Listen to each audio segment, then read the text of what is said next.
I was born infertile, while my sister gave birth to twin boys, unable to afford raising both. She gave one of them to me to raise. I raised him with immense hardship, and even transferred the deed of my house to him for his marriage, yet, he turned around and sold the house. He bought another luxury apartment and moved his mother in. I'm sorry, Auntie, but in my heart, you will never be my mother. The debt of birth outweighs the debt of upbringing. Without my mother, there would be no me. Now she needs me, and I must go back to repay her. Anyway, you have no heirs, your money will be mine sooner or later. I was furious, so I went to demand my money back, but he cut my brake lines, staging it to look like an accident. What he didn't know was that he had AIDS. That goddamn secret he kept his whole life became my sharpest weapon after I was reborn. I'll be watching to see just how, lovingly, this family manages to get along for the rest of their lives. 1. Auntie, I'm in so much pain, please.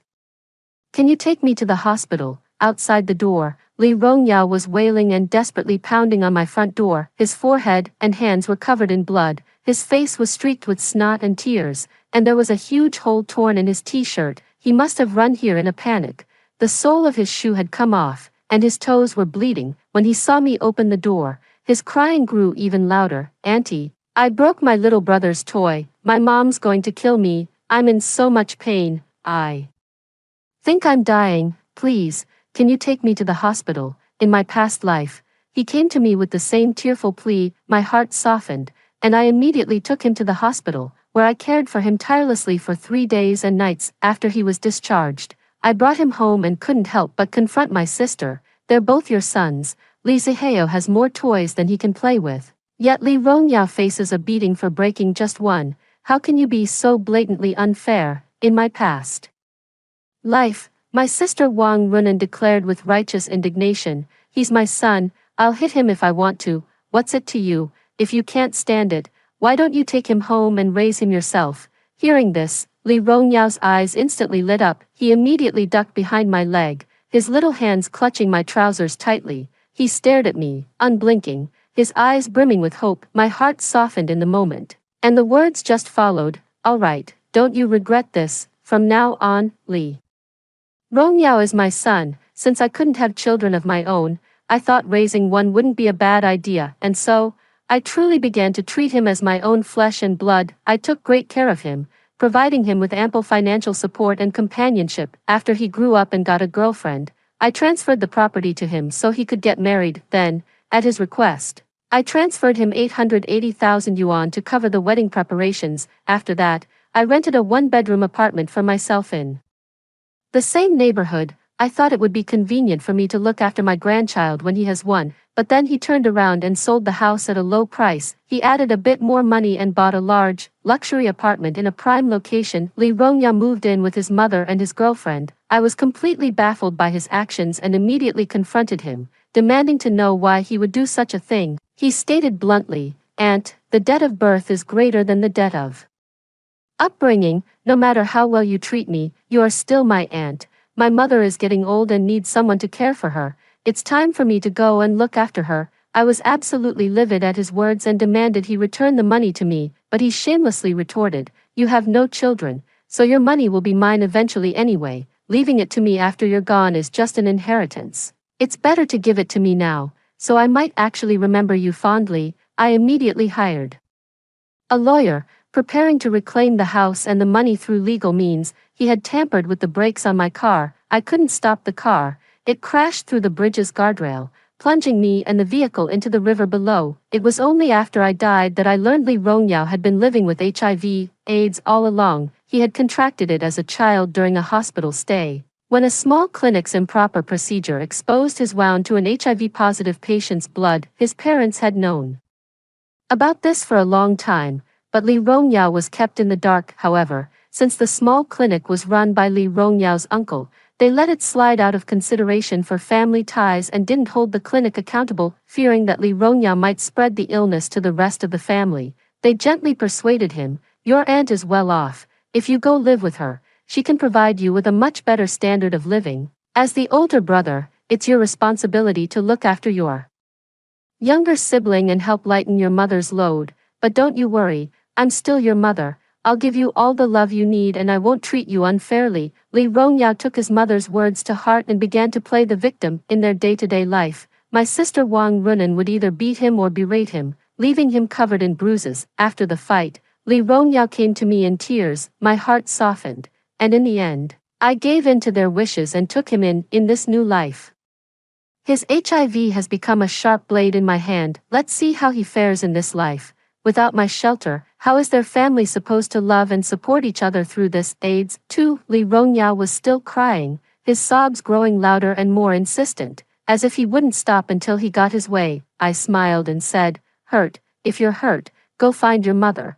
What good am I to you?" Li Rongyao sobs hitched. Then he began wailing even louder. Mom won't take care of me. She says I'm a burden, that this family can't afford to keep me, and told me to get out.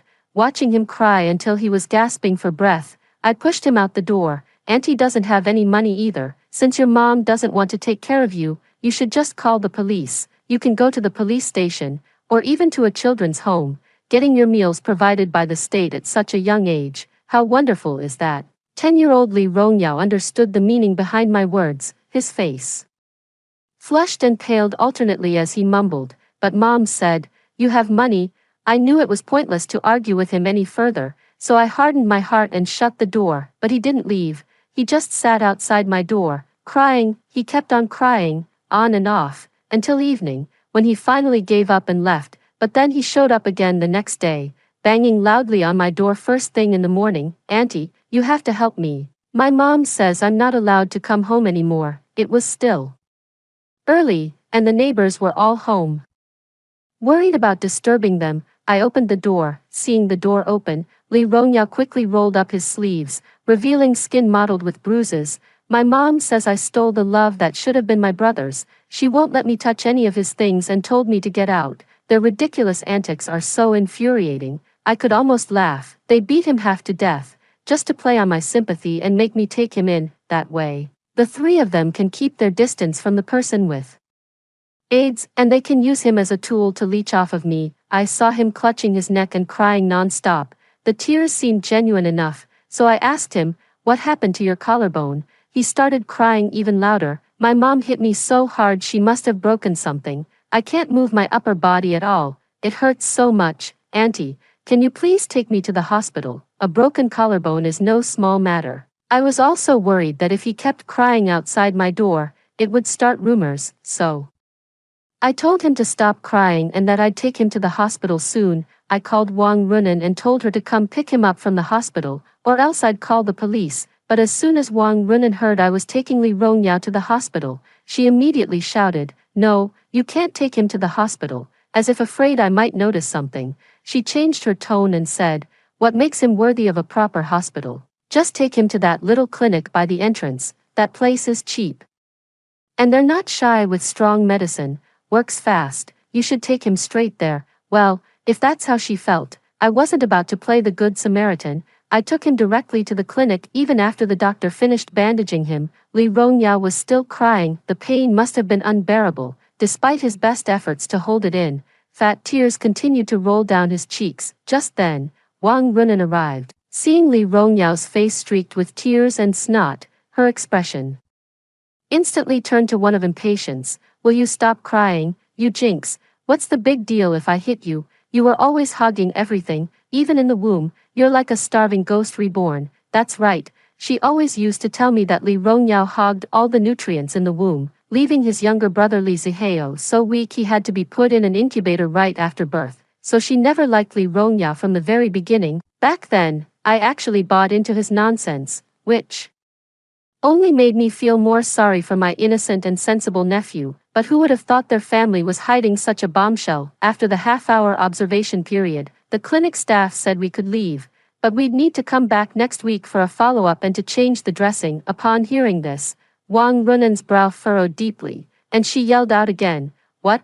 We have to come back next week? I've already made how many trips for this nonsense of yours? You might as well have just died out there." The more she yelled, the louder her voice became. "Because of you, I don't even have time to take your brother to his tutoring class anymore. Why did you have to be born into this family? Can't you go ruin some other household?" As she ranted, She shot a cryptic glance in my direction. Hearing this, Li Rongyao instinctively looked toward me as well. In the past, I might have softened, but this time, I just crossed my arms and laughed. Well, you shouldn't have had them then, weren't you thrilled when you found out it was twins? How come you're complaining now? Thrilled? When was I ever thrilled? She shrieked. We can't afford to take care of 2 kids. As she spoke, she shoved Li Rongyao toward me. Go ask your aunt if she'll take you in. We certainly can't afford to keep you anymore. What with you needing to see the doctor every other day, no family can support such a high-maintenance burden. Li Rongyao,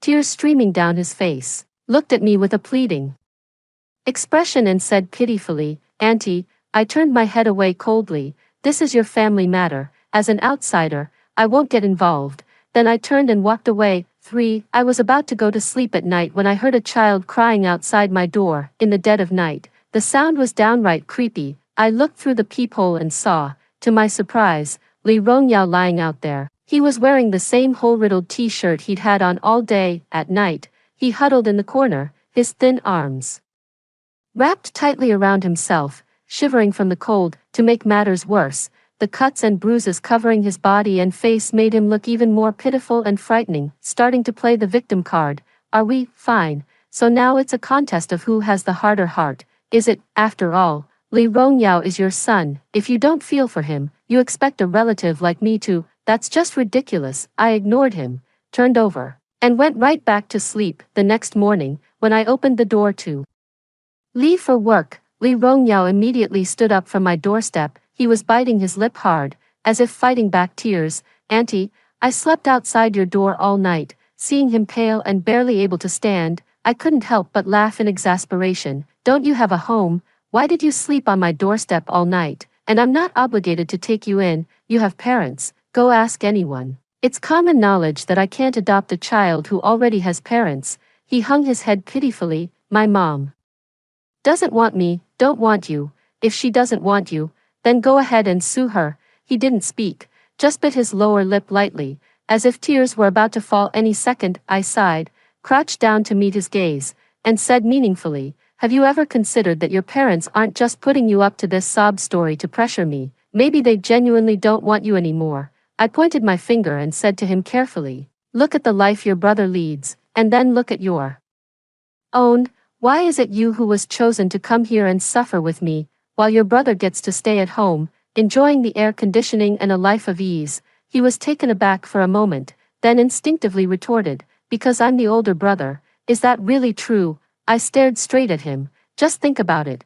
Why is it that other families can raise 2 children perfectly well, but you, as the older brother, have to live such a hard life? His face turned pale, but he remained defiant. Because our family's circumstances are poor, not good enough, I sneered. Every toy your brother gets, every can of formula he drinks, weren't they all imported goods your mother handpicked from the mall? If even half that money had been spent on you, you'd have been raised just fine. And you, your bowl is plastic, your cup was a freebie from instant noodles. Do you know why? Under his bewildered gaze, I spoke slowly and deliberately. They just don't want you anymore. They don't like you. And they look down on you, all those harsh things they said to you.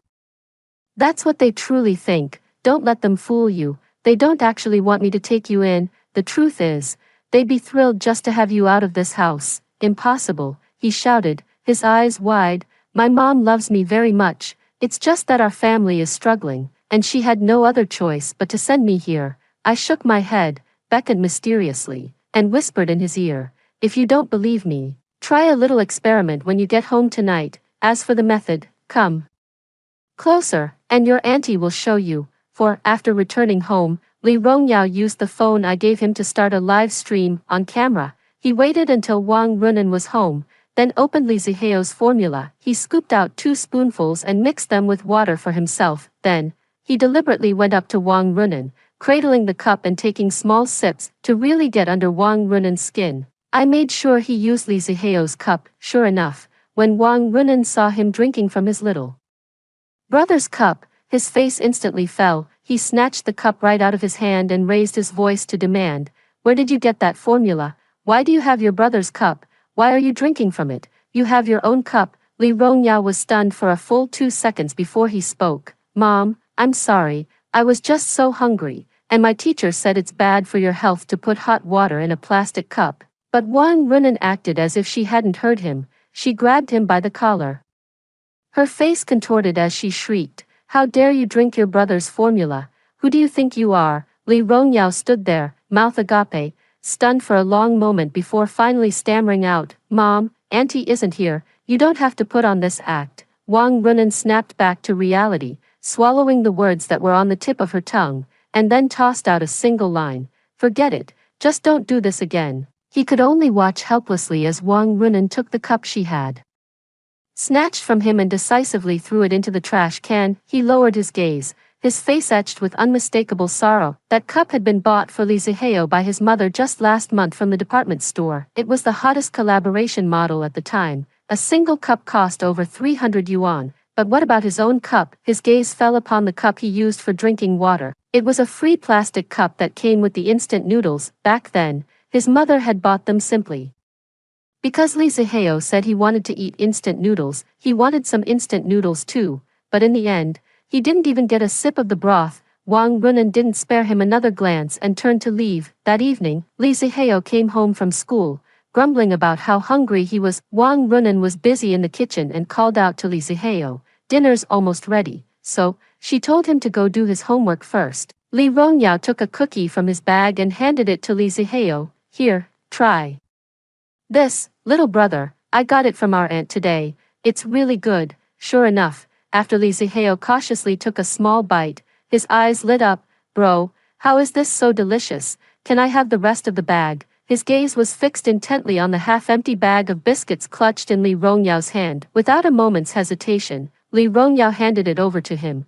"Well, go ahead and eat it then." Li Zihao took it with glee. After eating one piece, he happily skipped off to the kitchen to let his mother have a taste. Wang Runan saw the half-eaten bag of biscuits and assumed Li Zihao had bought them from the corner shop. She chided him without thinking, "I told you not to eat that junk from the school gate. It's not clean. This isn't from the school gate. My big brother gave it to me," Li Zihao declared proudly. "He said these cookies were really good and saved some just to share with me." "What?" Wang Runan's face fell. "How could you eat his food?" She snatched the half-eaten bag of cookies and stormed over to Li Rongyao. Then, she hurled the cookies right into his face and demanded furiously, "How dare you give your leftovers to your brother? Are you trying to make me angry on purpose?" "No, Mom, that's not it." Li Rongyao's face paled for an instant as he hurried to explain, "I just thought it tasted good, and my little brother said he was hungry, so I gave it to him." Smack!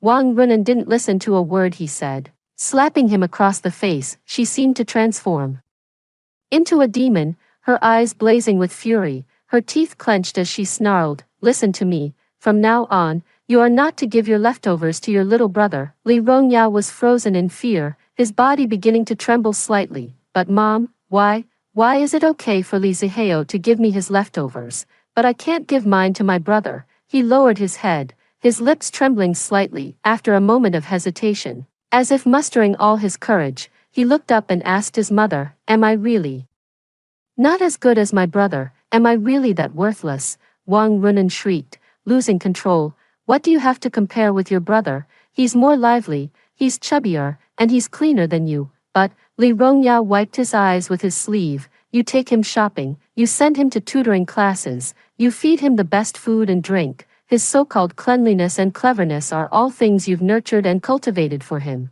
But what about me? The food I eat and the things I use are so much worse than my brother's. I'm not even allowed to bathe more than once a week. Mom, do you really not love me?" Hearing him ask that, Wang Runan instantly sobered up. A flicker of discomfort crossed her face, and she began to stammer an explanation. "Stop asking such childish questions. Our family's situation really isn't suitable for raising two children. When it comes down to it, you were just born into the wrong family. Now that your younger brother is more promising than you, I have no choice but to focus all my efforts on him. It's less of a struggle to nurture him, and it won't require as much energy." Perhaps fearing a repeat of today's events, she pushed Li Rongyao away. "Be a good boy and go live with your aunt. She can raise you, and since she can't have children of her own, all her assets will be yours someday. I still love you, sweetheart. It's just, I can only do so much." The best I can do for you now is to find you a good home. 5. Li Rongyao came running all the way here, sobbing as he went. He pounded on my front door, crying out, "Auntie, does my mom really not love me? She says she does, but she treats us so differently. I can see the disdain in her eyes when she looks at me. Why is that?" I crossed my arms and said bluntly, "Because you're sick. Your mother looks down on you. She's already abandoned you, and now she's trying to use you to get something out of me. To squeeze out whatever last bit of value you have left." He lifted his little face, looking utterly confused. "So, what's wrong with me?" Meeting his puzzled gaze, I confessed, "It's AIDS." The color instantly drained from his face. To make him believe me, I took him to the hospital for a checkup. While waiting for the results, I couldn't help but think back to my previous life. Back then, I kept him by my side. Wang Runan specifically brought me a bottle of unlabeled medicine, claiming it was vitamins. She said Li Rongyao had been in poor health since childhood, although he eventually recovered, due to his congenital weakness. He would need to take vitamins for the rest of his life. Every quarter, she would deliver the vitamins on time for me to give to him regularly. Back then, I considered Li Rongyao as my own son, so I asked Wang Runan to just send me the name of the vitamins so I could buy them myself from then on. She quickly refused, saying they were imported through a special channel and weren't available domestically. I never suspected him and always gave Li Rongyao his medication on time. Li Rongyao seemed just like any other kid his age, so it never crossed my mind that he could have contracted such an illness. My train of thought was abruptly cut off. The test results were in. The report showed he had HIV. The doctor's gaze was filled with pity as he looked at him. "There's no need to worry, little one. With proper management, regular medication, and checkups, you can live a lifespan similar to most people. You just need to be careful not to get your blood on others, and always inform healthcare providers in advance." He listened intently the whole time, but his small hands never stopped trembling, betraying his fear. Once we were outside the hospital, he asked me, "Auntie, am I really not going to live much longer?" I shook my head. "The doctor said you can live a long, long time." "No, my mom doesn't take care of me. I don't eat well, I don't sleep well. I definitely won't live for long." He looked at me with hopeful eyes. "Auntie, would you take me in? I promise I'll keep myself clean and won't be any trouble. Just some food and a place to sleep is all I need.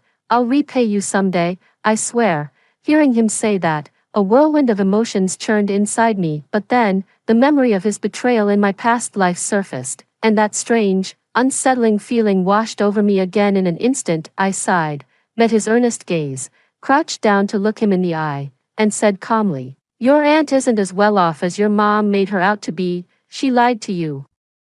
She just didn't want you around, posing a risk to Li Ziheo's health. Staying with me, you might not even get a proper hot meal. I'm swamped with work, the pay isn't great, and I'm already dealing with my own health issues. I simply can't take proper care of you." He nodded understandingly. "I understand, Auntie." I handed him the medicine the doctor had prescribed, telling him to take it properly and to go for his follow-up appointments. "Okay, thanks, Auntie." He didn't say anything more, just taking the bag, he walked away with his head down, gradually disappearing into the distance. 6. A few days later, Wang Runan told me that Li Rongyao had suddenly become much more sensible. I pressed her for details. She said smugly, "I have no idea either." After he got back, he suddenly asked me for the garage key. He put down a few cardboard sheets, set up a desk and a lamp, and just moved in. He never came back out. I was taken aback for a moment. "So you just left him to it? And why on earth would we bother?" Wang Runan shot me a look. "He chose to live there himself. I didn't force him." "What about meals?" "Li Rongyao is just a teenager, about 10 years old. He has no income. I can't figure out how he manages to live and eat. I leave a bowl of food by his door every day. I knock and leave, without caring what he's doing inside. After he finishes, he washes the bowl himself and puts it back by the door." I frowned. "You're acting as if he's come down with the plague." Wang Runan's tone was inscrutable, something far worse than the plague, but my conscience is clear. I pointed him in the right direction. He just didn't have the drive to follow through. I understood the implication of her words. She was just trying to push him off onto me. I wasn't sure if she came to tell me all this today with the hope that I might take him in. so I made some small talk with her for a bit and then left. Some time later, she said to me, whether out of spite or something else, Li Rongyao won't even eat our food anymore. The meals I leave for him are basically untouched, just sitting right where I left them by the door. He just cycles through the 2 school uniforms they issued him. He rigged up a faucet outside the garage, sleeps in there, then washes his face and brushes his teeth at the door before heading to school. The rest of the time, you never see hide nor hair of him. At this point, Wang Runan rolled her eyes so hard they nearly disappeared into the back of her head. Since he won't eat it, I've stopped bringing him food altogether. Now I can't even catch a glimpse of him. He's like a ghost, appearing and disappearing without a trace. What a cross to bear. It broke my heart to hear my own mother describe her child that way, and I found myself wondering what Li Rongyao had been up to lately. So, I hailed a cab and waited for him outside the school gates. Finally, at 5 o'clock, more and more parents began gathering at the school entrance. Among the crowd, I saw many students streaming out of the school, but Li Rongyao was nowhere to be seen. He didn't emerge from the school until nearly everyone else had left, slowly trudging out with a huge backpack on his shoulders. I immediately started waving at him. Auntie, his face lit up when he saw me, and he came running over. What are you doing here? I was put off by the grimy, yellowed collar of his school uniform. It was obvious it hadn't been washed properly. His hair was a tangled mess, his backpack was filthy, and the soles of his shoes were even coming off. I asked him, your mom mentioned you moved out and you're not eating her food anymore. What's going on? He gave a wry smile. My own mother couldn't stand the sight of me, so of course I had to move out. Back then, I had no choice but to depend on them for food, but now that I can support myself, I won't take a single bite from them. That way, she won't have to worry about me passing my illness on to my little brother. Everything you eat and use costs money. Where does that money come from? At this point, I looked at him with a grave expression. You mustn't do anything bad. You're still so young. You absolutely mustn't go down the wrong path. Don't worry, Auntie. Her eyes shining, she pulled a wad of cash from her pocket. Inside were 5, 10, 50, and 100 yuan bills, all crumpled into a messy ball and stuffed into his backpack. I opened it and counted. There really were quite a few. His eyes sparkled with excitement. Tuition was free. I earned my book money by doing homework for classmates. For meals, I'd work a part-time job after class. They provided food and a bit of spending money. As he said this, he pulled a certificate of merit from his backpack and showed it to me. Auntie, my grades are excellent now, and I consistently rank in the top 3 of my grade. The other students' parents really trust me. When they heard I was willing to sell my notes, they were practically fighting over them. I made a good amount of money all at once. I've even saved up enough for next semester's living expenses. I looked at this half-grown child in front of me, as sensible as an adult. A pang of sadness hit my heart, and the words slipped out before I could think. If you're ever in trouble, just tell your auntie. I may not have much money, but I can certainly afford to make sure you have a proper meal. He shook his head understandingly. I know everyone wants to steer clear of me because of this illness. Don't worry, Auntie, I'll take good care of myself. He waved at me and then dashed off into the distance. Some time later, he called me. He was hesitant on the phone, as if there was something he found difficult to say. I was the first to ask him, what's wrong, Rongyao? Do you need something from your aunt? He hemmed and hawed for a moment before finally speaking up. Auntie, could you come to my parent-teacher conference? I was taken aback. Isn't your mom going? I could hear his breathing grow heavier over the phone. She's never come to a single parent-teacher conference. I never cared before, but this one is the pre-exam rally. The teacher said every parent has to be there. Auntie, can you come? I glanced at the manageable amount of work on my desk and agreed. On the agreed-upon Friday, I arrived at Li Rongyao school bright and early. Right at the school gate, I ran into Wang Runan. She saw me too and immediately curled her lips into a cold sneer.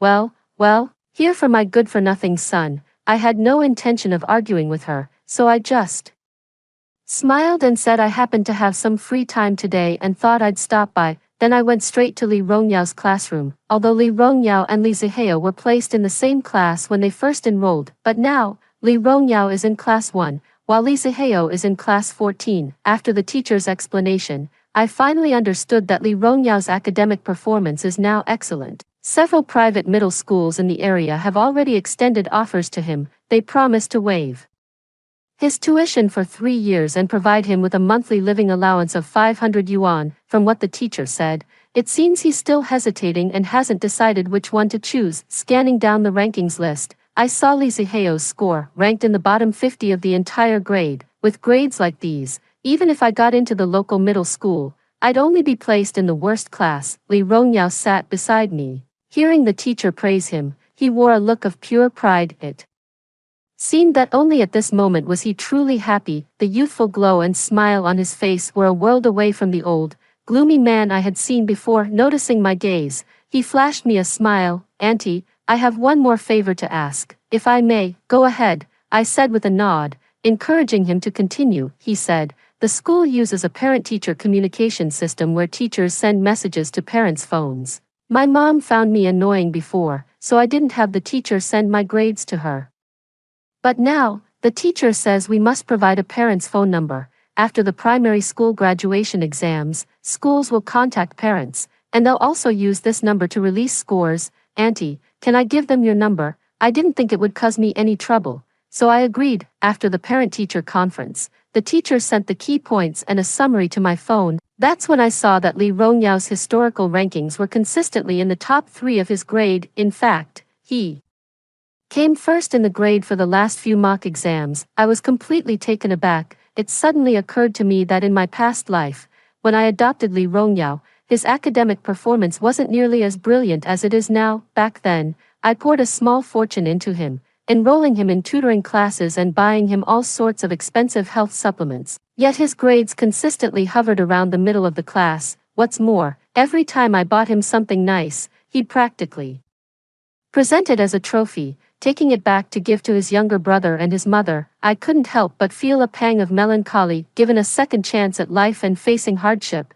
he finally learned the value of hard work. I asked him instinctively, "Does your mother know about your grades?" He shook his head, as if holding back a surge of emotion, and said, "She doesn't know, and I don't want her to know. She looks down on me. So why should I tell her?" "Did your mother ever ask you which school you plan to attend?" I continued. The corner of his mouth twitched into a faint, wry smile. "She won't ask. She's probably forgotten all about me. In her mind, my grades are likely worse than Li Ziheo's. She probably doesn't even know which class I'm in." "No way." I was taken aback.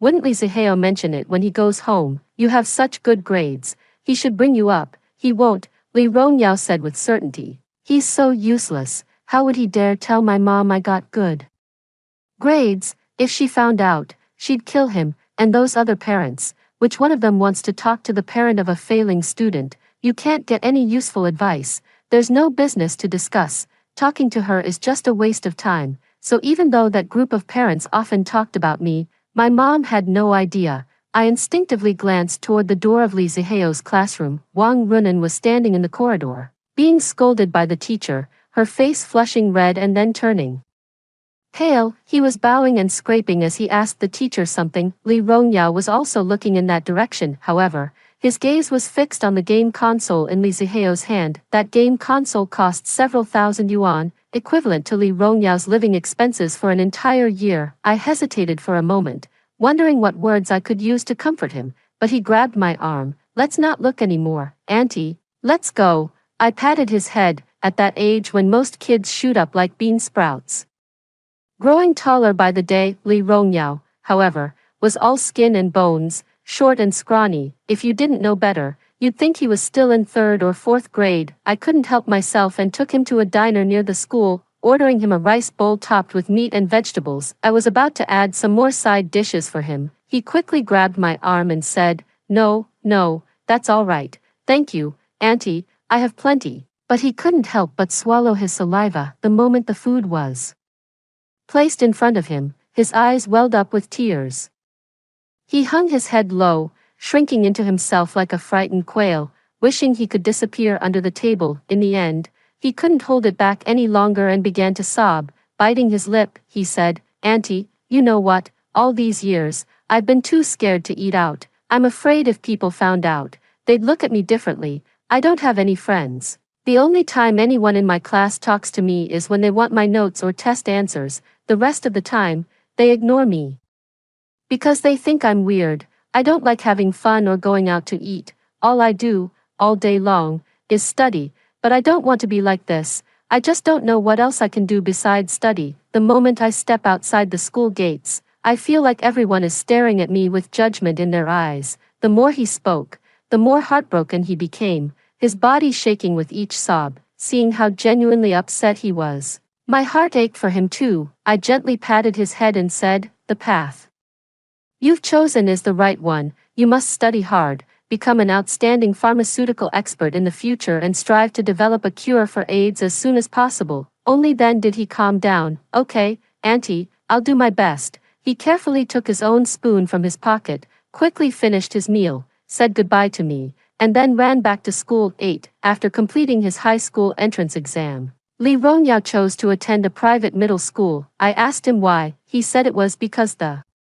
students at private schools had more money, making it easier for him to earn his living expenses. As I looked at the face before me, both mature and childlike, a complex emotion welled up from deep within. I was the one who signed the school preference form for him.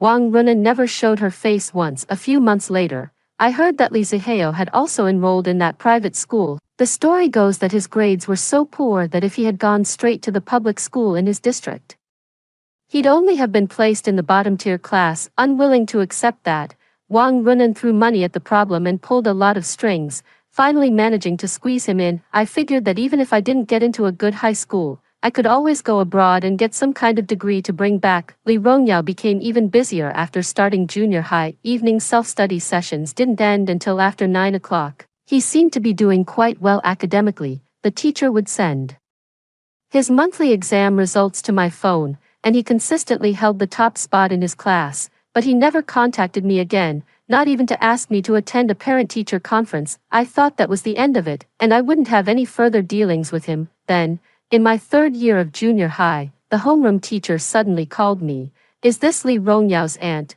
"Yes," I asked her. "What's wrong? Did something happen to Li Rongyao?" Over the phone, the homeroom teacher's meaning was unclear. "You need to come to the school." When I arrived at the school, the homeroom teacher immediately pulled me aside into the hallway and told me what had happened. A boy from the class next door was taunting Li Rongyao about not having a mother, and Li Rongyao hit him. I've never seen him like that before. His eyes were red with rage, and his whole body was shaking. I don't know what the other boy said later to provoke him further, but Li Rongyao nearly beat him to death. We took the student to the hospital. He has a broken arm, a lost tooth, and numerous cuts and bruises. The boy's parents are here now.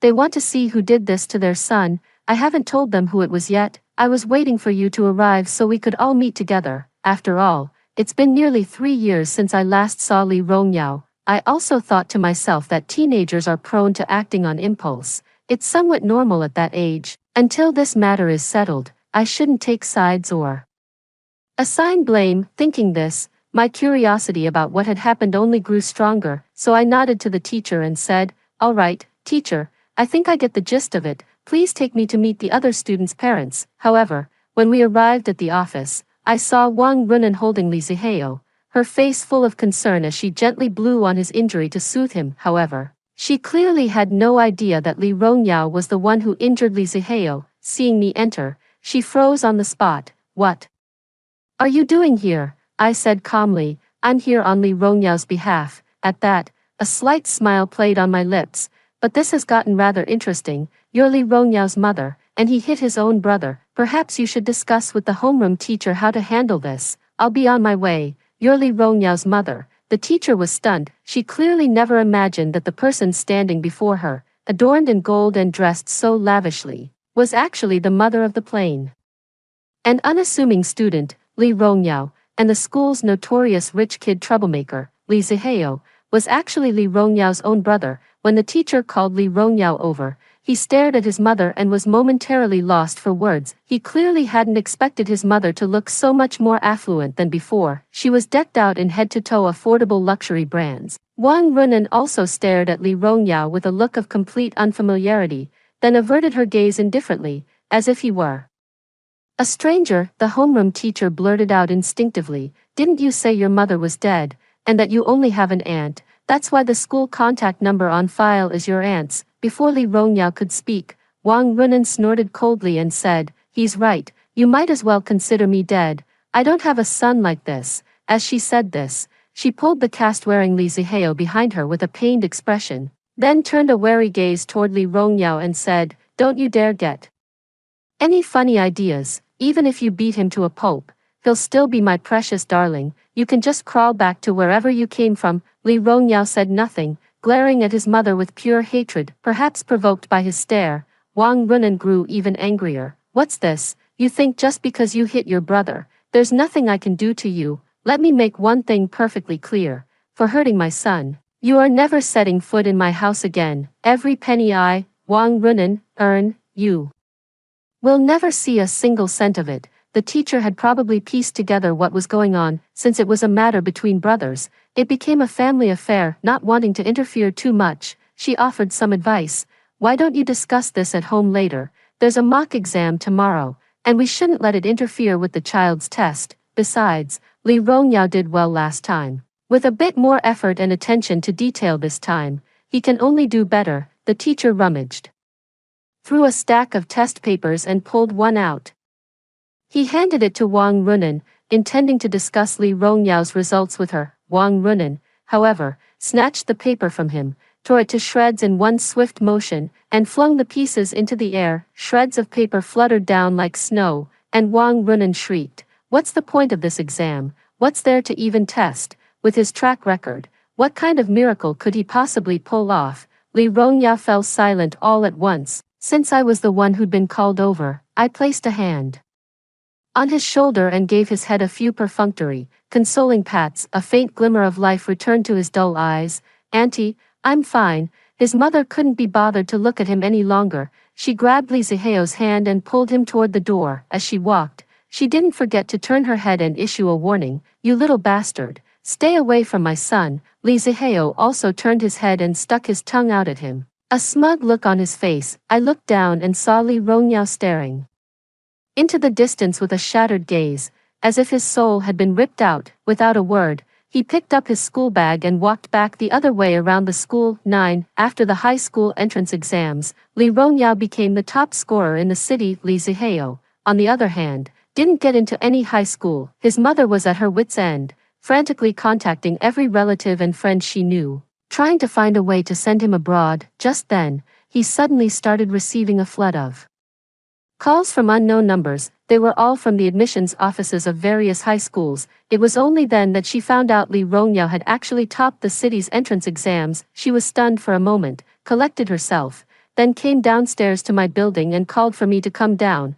"Give me Li Rongyao's number. I need to talk to him." I shook my head and said I didn't have it. She clearly didn't believe me. "How could you not have it? You're his favorite aunt." I gave a wry smile. "He's always buried in his studies or working side jobs to make ends meet. The guy's so broke he can't even afford a phone. How on earth would I have his number?" Her face flushed, then paled. "No number. Forget it." Then, she went to the mall and bought the latest model of phone. Then, for the first time, she took the initiative and knocked on the garage door. The gaunt, weary-looking boy from her memory opened the door. And only then did she truly take a good look at the son standing before her. He bore a resemblance to Li Zihao, yet he was also distinctly different. His features were clearly identical, yet he looked far more weathered and mature than Li Zihao. If you saw them side by side, you'd never guess he and Li Zihao were twins. Remembering the purpose of her visit, she quickly suppressed that surge of emotion. Then,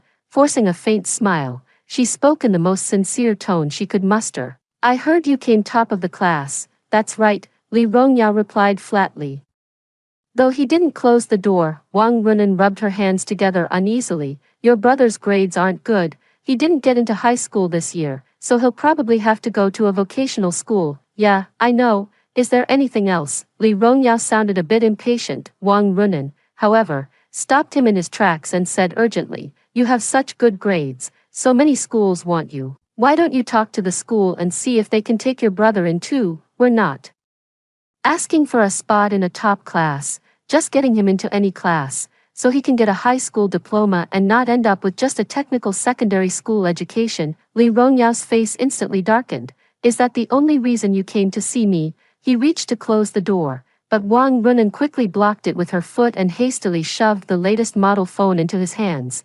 I bought this for you, see if you like it. She tried her best to look remorseful as she turned to him and said, I'm actually quite proud of you, son. High school is demanding, and it would be good for you and your brother to be at the same school to look out for each other. If you can get into the same one, you should move back home. That way, I can take care of both of you. She sighed and slowly lowered her head. The truth is, I've missed you too, all these years. I didn't know how to talk to you, but I've always been watching over you quietly. Not a single day has gone by that I haven't thought of you. At those words, Li Rongyao froze, his hand on the door tightened, then relaxed, then tightened again, as he asked uncertainly, really, it's true, I've really missed you. I think there's been a misunderstanding between us. I never knew how to talk to you before. Your younger brother is so sweet-talking and knows how to cheer me up, so of course I favored him, but I've always kept you in my heart.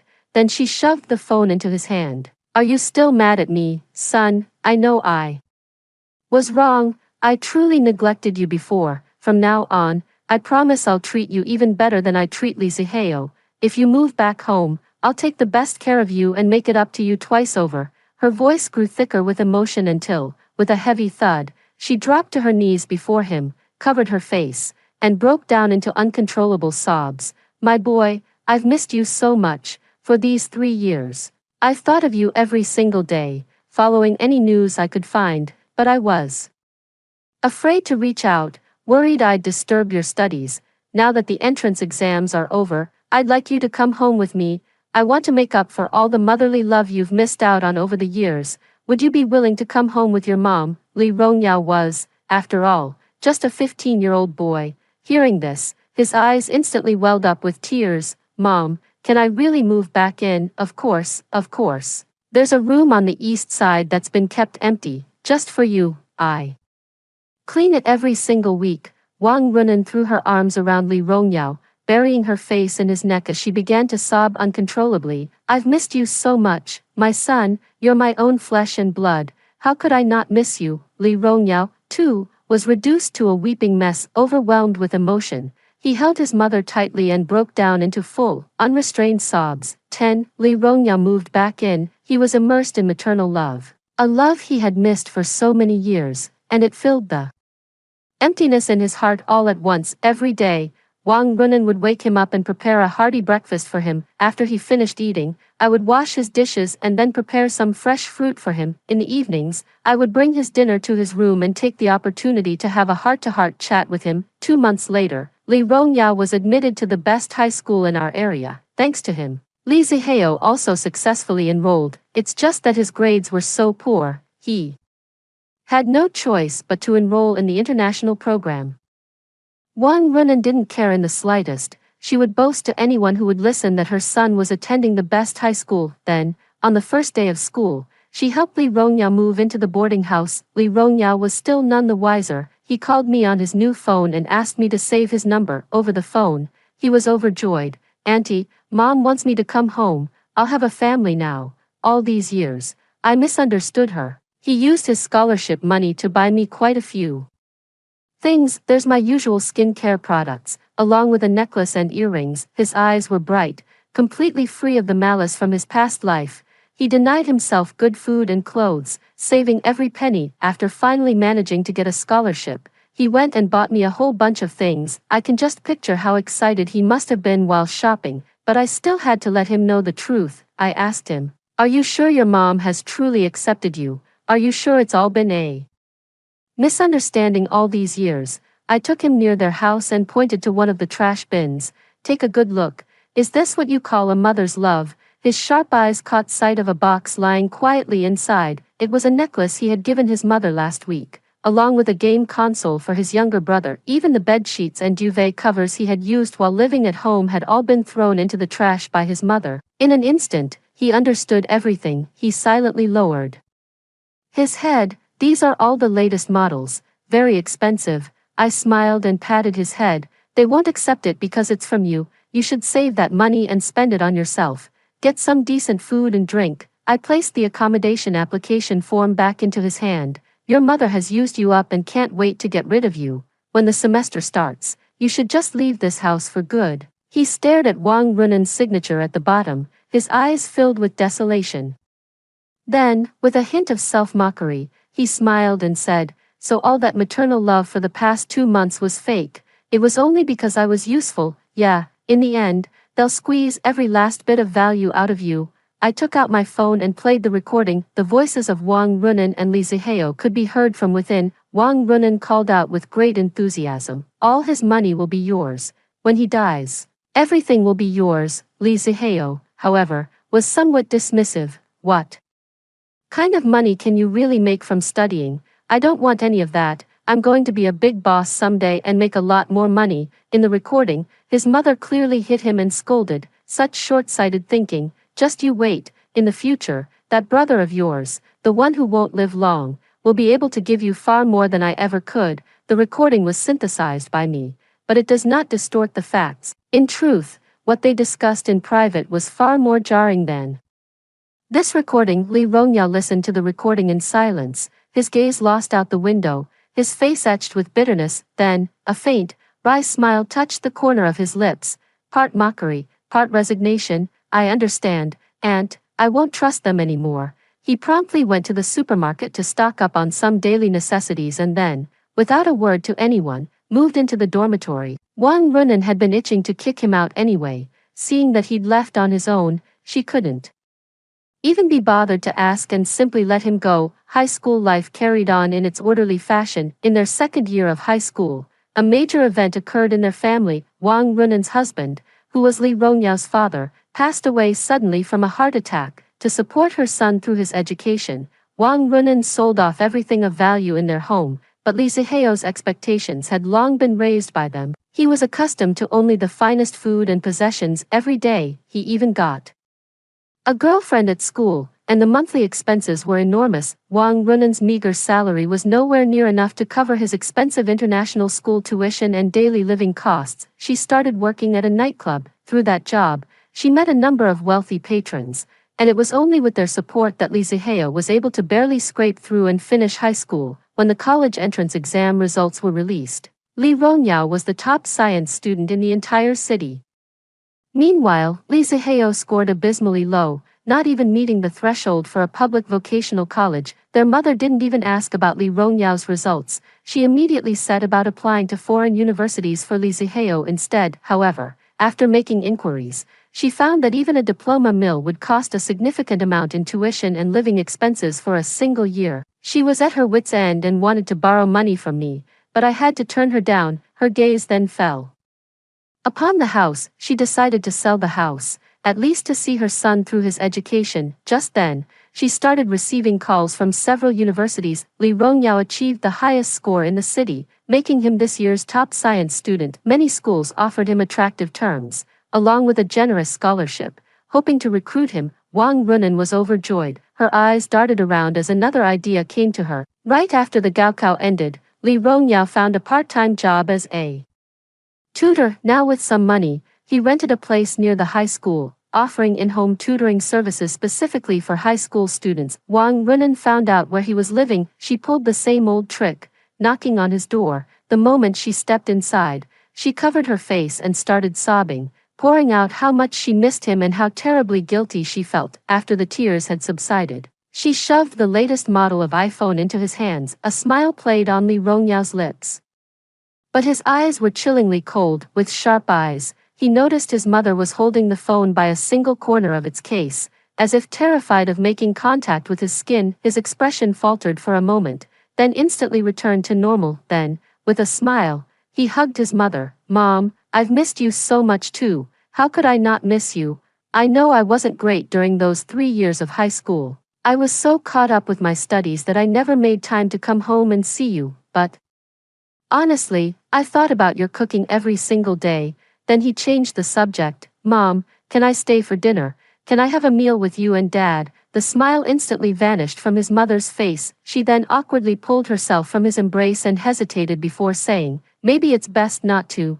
There's not much food in the house anyway. Your brother is going out to play basketball tonight, so no one will be home. How about I give you some money to eat out?" "Okay, Mom." he agreed.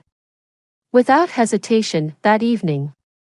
He waited outside Wang Runen's apartment building. When he saw her leave with Li Zihao, he followed them, seeing them enter a Pizza Hut. He went in after them. Once the food had been served at Wang Runen's table, he walked over at a leisurely pace and greeted his mother with a smile. "Mom, what a coincidence running into you here. Mind if I join you for dinner?" "Holy shit," Wang Runen exclaimed as if she'd seen a ghost. Springing to her feet, she then gave a strained, awkward smile. "Actually, no, I mean, your brother doesn't like this food. He's throwing a fit to leave. Maybe you should just eat it." She quickly grabbed Li Zihao's hand and practically dragged him out of there. Behind them, Li Rongyao's hand involuntarily clenched into a fist, then relaxed. His smile remained perfectly polite as he said softly to their retreating backs, "Well then, I'll help myself, mother dear." 11. Wang Runen didn't contact him again. She was terrified that talking too much with Li Rongyao would give her away, and it would be a disaster if she ended up catching that disease from him, somehow or other. Li Zihao still managed to go abroad. Li Rongyao added Wang Runen on WeChat, no longer as low-key as before. He began posting updates about his life on his social media feed every few days. Sometimes it was a certificate of merit, sometimes a scholarship, and other times prize money from competitions. At first, Wang Runen was indifferent, as the prize amounts he later flaunted grew larger and larger, from a few hundred yuan at the start to tens of thousands later on. Wang Runen also began liking his social media posts. Later on, she started messaging Li Rongyao every few days, checking in on him and asking how he was doing. He politely and respectfully updated his mother on his academic progress. His mother listened attentively, occasionally lamenting that he was the good one, unlike his younger brother who only knew how to spend money and was causing her a lot of stress. He smiled faintly and said, "Don't worry, Mom, once I graduate, I'll definitely help share the burden. I'm only a junior now, but I've already had several companies reach out, hoping I'll come work for them after graduation." He also started meeting up with his mother every now and then. Sometimes, when he received a scholarship, he would even buy clothes for Wang Runen, but whenever Wang Runen asked him for money, he would always make excuses. He said, "Mom, this is the seed money for my startup. Once I make it big, I won't forget you." "How could I ever forget you, after all you've done for me?"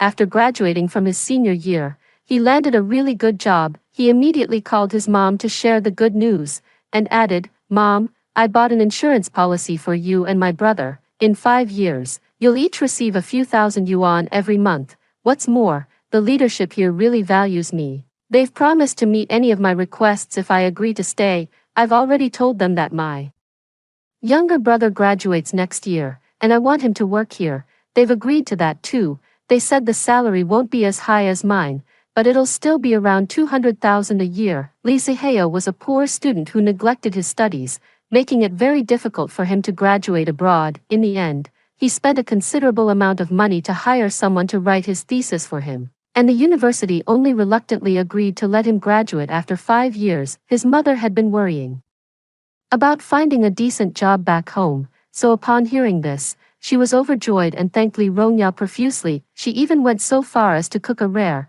delicious meal and brought it to his office. Seeing Li Rongyao's company, which was even more impressive than it looked on TV, she was so excited her jaw nearly dropped. She took many photos and sent them to Li Zihao, urging him to work hard, graduate successfully, and join the big company as soon as possible. Li Rongyao is also very diligent at the company. He started as an assistant and is now the leader of the R&D team. He even appears in the news sometimes and is now a full-fledged rising star in the tech industry. Year later, Li Zihao graduated from abroad and joined Li Rongyao's company. After he successfully passed his probation, Li Rongyao went to see his mother again. "A friend of mine has taken a liking to Li Zihao. She'd like to date him. I was wondering if you'd be open to that." Wang Runen immediately pressed for details. "What kind of girl is she?"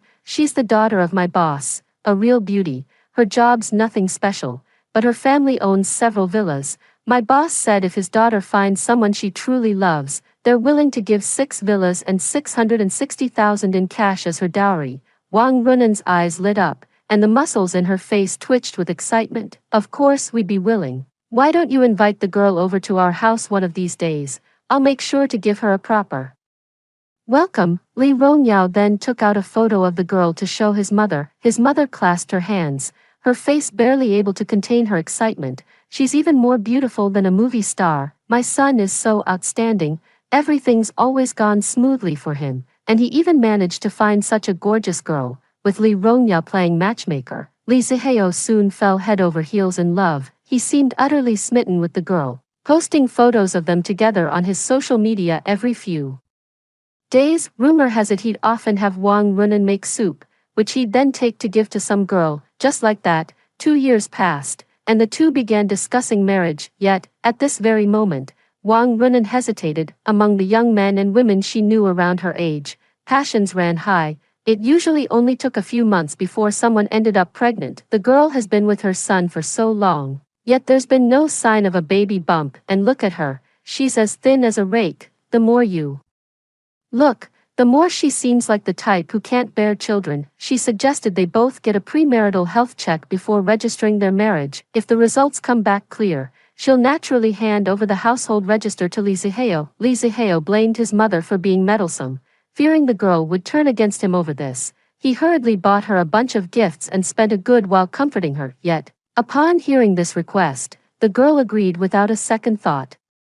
5 days later, they went to a top-tier hospital for a medical checkup. The very next day, when the test results came in, they were utterly thunderstruck. The girl's medical report shockingly came back HIV positive. To Wang Runan's even greater surprise, Li Zihao was also infected with HIV-12. Li Zihao was losing his mind, clearly in disbelief about his HIV diagnosis. He immediately went to every top-tier hospital in the city to have his blood tested. The results were unanimous, HIV positive. His hands trembled as he held the report, his teeth grinding audibly. He frantically tried calling his girlfriend. The line just kept ringing busy, as if he'd been blocked. He was on the verge of a complete breakdown. In his agitated state, his gaze fell upon his mother, and a sudden thought seemed to ignite a furious blaze in his eyes. He stared fixedly at his mother, his face contorting with rage. The moment Wang Runan heard the result, it was as if she had been petrified, frozen in place. She wondered if she had misheard. She rushed forward and snatched the report, but the words, HIV positive, on the report seemed magnified, piercing straight into her eyes. She let out a disbelieving scream, then froze for a moment. A flood of memories suddenly crashed into her mind, and all the puzzling pieces seemed to snap into a coherent story. In that instant, everything became clear to her, leaving the hysterically wailing Li Zihao behind. She bolted straight for Li Rongyao's house. She kicked Li Rongyao's door open and slapped him across the face. You did this on purpose, didn't you? You knew you had AIDS all along, right? You killed your own brother. Are you insane? You're trying to ruin me. Her eyes blazing with fury, she glared viciously at Li Rongyao and lunged forward, grabbing him by the throat. Yet Li Rongyao stood his ground, utterly unperturbed. He chuckled. Mom, you abandoned me back then because I had AIDS. Now that my brother has it too, will you still love him? Panting heavily, Wang Runan slapped him across the face. Li Rongyao smiled, a smile that hit a knife. I might as well tell you, that girl is actually my girlfriend. She heard about my situation, felt sorry for me, and offered to be my brother's girlfriend. But you were so pleased with her back then. Mom, I only introduced them with your blessing. Wang Runan trembled with rage. Her hands clamped around Li Rongyao's throat as she shrieked, I'll strangle you. I'll strangle you. You've destroyed the son I raised with my own hands. You've destroyed everything I have. Her grip tightened steadily, and Li Rongyao's face began to turn a deep, mottled red, yet he lifted his chin, offering no resistance as she choked him. Then he lowered his head and sank his teeth viciously into his own finger. Blood instantly welled from the wound. With his mouth full of blood, he grinned like a devil. Come closer, mother, let my blood soak into your body, so you won't find me repulsive anymore. He thrust his hand violently into his mother's mouth. Wang Runan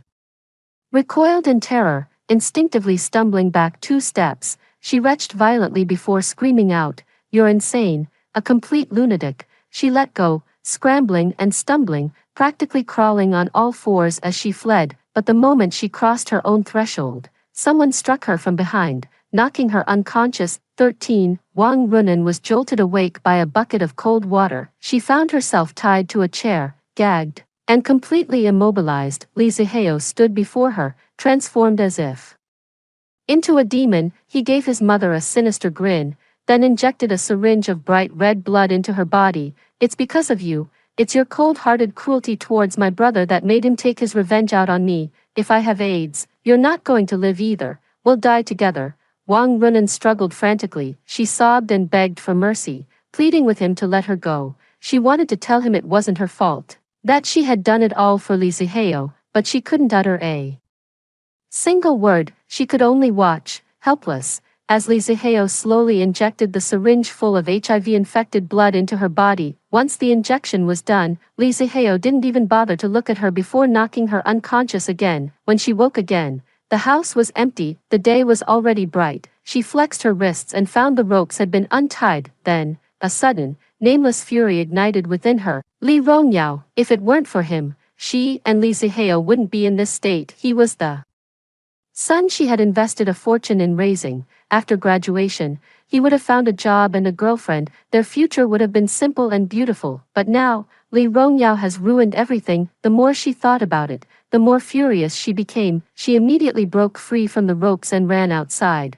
not stopping until she was right outside Li Rongyao's office. It was the address Li Rongyao had once posted on his social media, which she had quietly memorized. At that moment, he charged all the way into the supervisor's office, kicked the door open with a bang, and then screamed like a madman, "Does your organization even hire people with AIDS?" Her hair was disheveled, her face smeared with blood and grime, making her look utterly deranged. That shout gave everyone a tremendous fright. Wang Runan, beyond caring about her dignity, sat on the ground wailing and screaming, "Do you have no shame? Why would you hire someone with AIDS? Aren't you afraid of getting infected?" The voice was so loud it alerted the management upstairs. The HR department immediately called Li Rongyao. Li Rongyao didn't hold anything back. He answered all their questions truthfully. He received the notification the next day.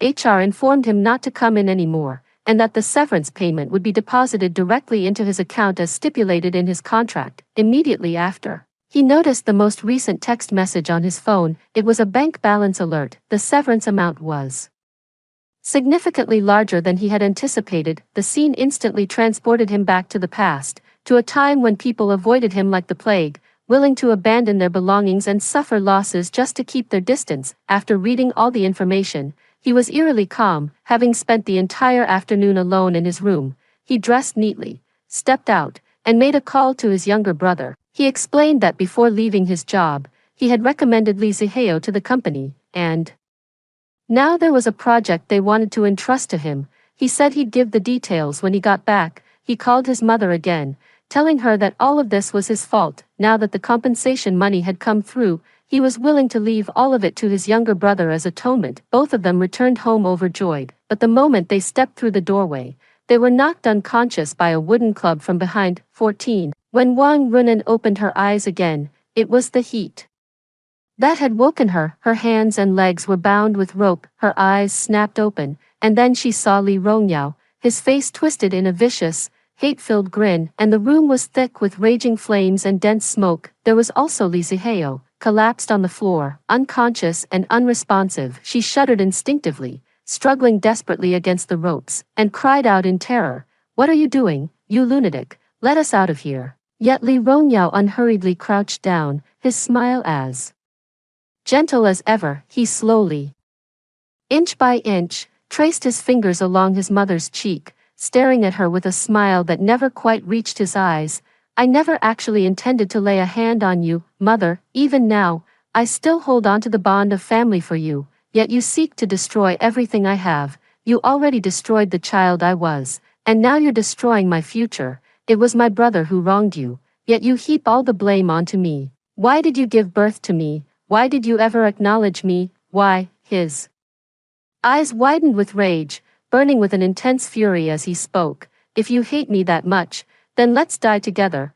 Wang Runan opened her mouth, wanting to say something, but it was too late. The leaping flames, sharp as swords, consumed her in an instant. All that remained was a single, piercing scream. 15. I learned the news of their accident the following day. Wang Runan's home was scorched pitch black, almost unrecognizable from its original state. When I rushed to the scene, I saw a crowd gathered outside, but the people inside were nowhere to be found. Whispers reached my ears. Did you hear? The eldest son of this family set the house on fire, trying to take everyone down with him. What kind of ungrateful wretch did they raise? Yeah, no matter how deep the hatred runs, you don't harm your own mother. Who knows?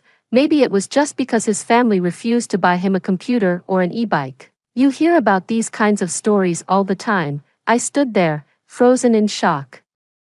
Li Rongyao actually set a fire, intending to take them all down with him. The police contacted me this afternoon. He said Li Rongyao had written a will, had it notarized by a lawyer, and left his entire estate to me. They also found a letter on the shoe cabinet by the door, written to me by Li Rongyao. After I got the letter, I unfolded it. A familiar handwriting came into view. For my dear aunt's eyes only, Auntie. I had a dream. In the dream, you adopted me, but my mom kept brainwashing me, saying she loved me, but she just couldn't afford to raise me. That's why she had no choice but to leave me with you. She'd bring me vitamins every month and take me out for fancy meals, all the candy and ice cream you wouldn't let me have. My mom would let me eat as much as I wanted on those days. She said that Auntie taking you in wasn't really out of love. She just needs someone to take care of her in her old age. Mom is the one who truly loves you, but she had no other choice and had to leave you at Auntie's house. She told me to work hard,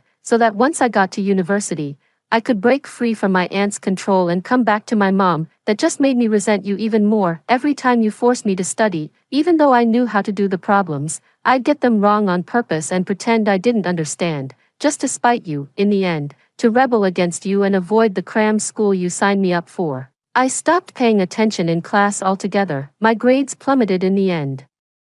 But even so, my mom would still tell me, only your aunt cares about whether you're outstanding. I don't. Your grades don't define you. You'll always be my precious son. Hearing that only made me despise you even more. From then on, I did whatever my mom asked of me. She told me to ask you for more money, so I did. She told me to have you transfer the house to my name, so I went along with it. And that 880,000 yuan betrothal gift, that was because Li Zihao got a girlfriend. Her family demanded the gift and a marital home. Mom couldn't afford it, so she came to me. All these demands came while I had a girlfriend of my own, but what else could I do? I'm the older brother, with a mother who loves me so much and a little brother waiting for me to bring the money home. I had no choice but to give him the 880,000, but I don't really care. My whole point was to oppose you anyway. As long as you're angry, I'm happy. But later, I dreamed that you found out everything and came to demand the money from me. I'm out of options. I can't betray the mother who raised me, and I can't just stand by and let my brother lose his girlfriend. I have no choice but to kill you. But Auntie, that's when I woke up from the dream in a panic. A wave of fear washed over me. Thank goodness none of it was real. If that's true, what a foolish mistake I've made. You came to school to see me, showed me care, took me out for a rice bowl meal, and helped me fill out my college applications. Everyone else kept their distance from me, but you were the only one who actively sought me out. You're the best aunt in the world. Thank you for letting me know the truth from the very beginning, so I wouldn't be deceived by my mother again. Over the years, I've made a good amount of money. I've made a will, leaving it all to you. I've lived with hatred for decades, but I want you to live a life free of that burden, one that's light and happy. Auntie, after I'm gone, you won't have to work so hard anymore. Use this money to enjoy life. Just bring me a bowl of rice with toppings on Qingming festival each year. Don't worry about me. With love, your eldest nephew. I put the letter away, a tumult of emotions swirling inside me. In my past life, I treated him so well, only to end up nurturing a viper. This time around, I gave him just a little kindness, and he remembered it for a lifetime. What about Li Rongyao?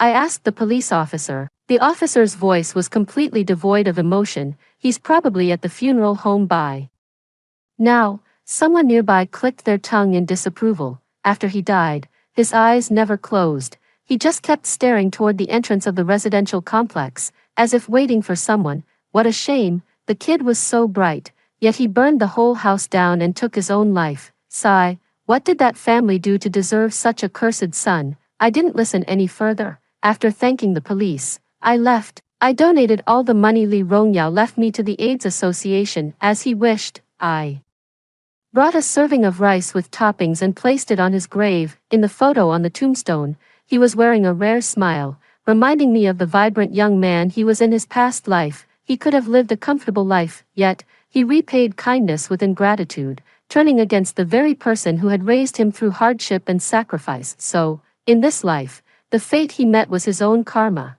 A consequence he brought upon himself. I put down the rice bowl and left. As for me, I won't be playing the saint anymore. As for Li Rongyao, I hope he is reborn into a good family in his next life. Story 2. My sister and I are two enlightened calico cats. My sister was adopted by a wealthy family, but the owners ignored her while the servants would scold or hit her at the slightest provocation. Meanwhile, I was adopted by a cat influencer and quickly became an internet sensation, rising to stardom in both human and feline circles. During one of our reunions, my sister suddenly snapped. In the chaos, we were both crushed to death beneath the wheels of a car.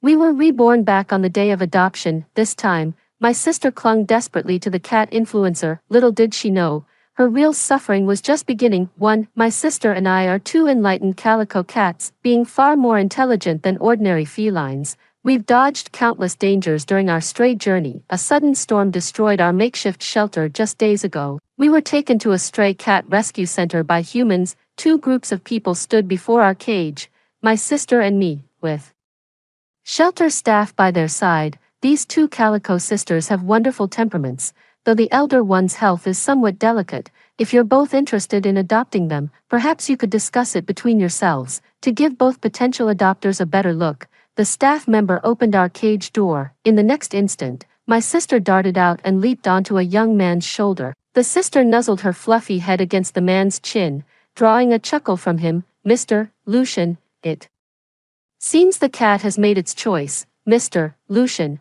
dressed in an expensive suit, patted the head of a 5 or 6-year-old boy beside him. Jude, do you still want to keep a cat? If Jude truly wanted to adopt sister, Mr. Lucian had plenty of ways to make it happen. Hearing this, sister let out frantic meows. Jude just stood there staring blankly at the empty cage where sister used to be. His lips remained pressed tightly together. Seeing this, I had no choice but to step forward, tilt my head up, and gently nudge Jude's fingers with my nose. Just as expected, Jude let out a dreamy chuckle. The Lucian couple finally decided to adopt me. Only then did my sister relax her defensive posture, lazily swaying her cat tail. Before parting, my sister leaned on the man's shoulder with a triumphant smile.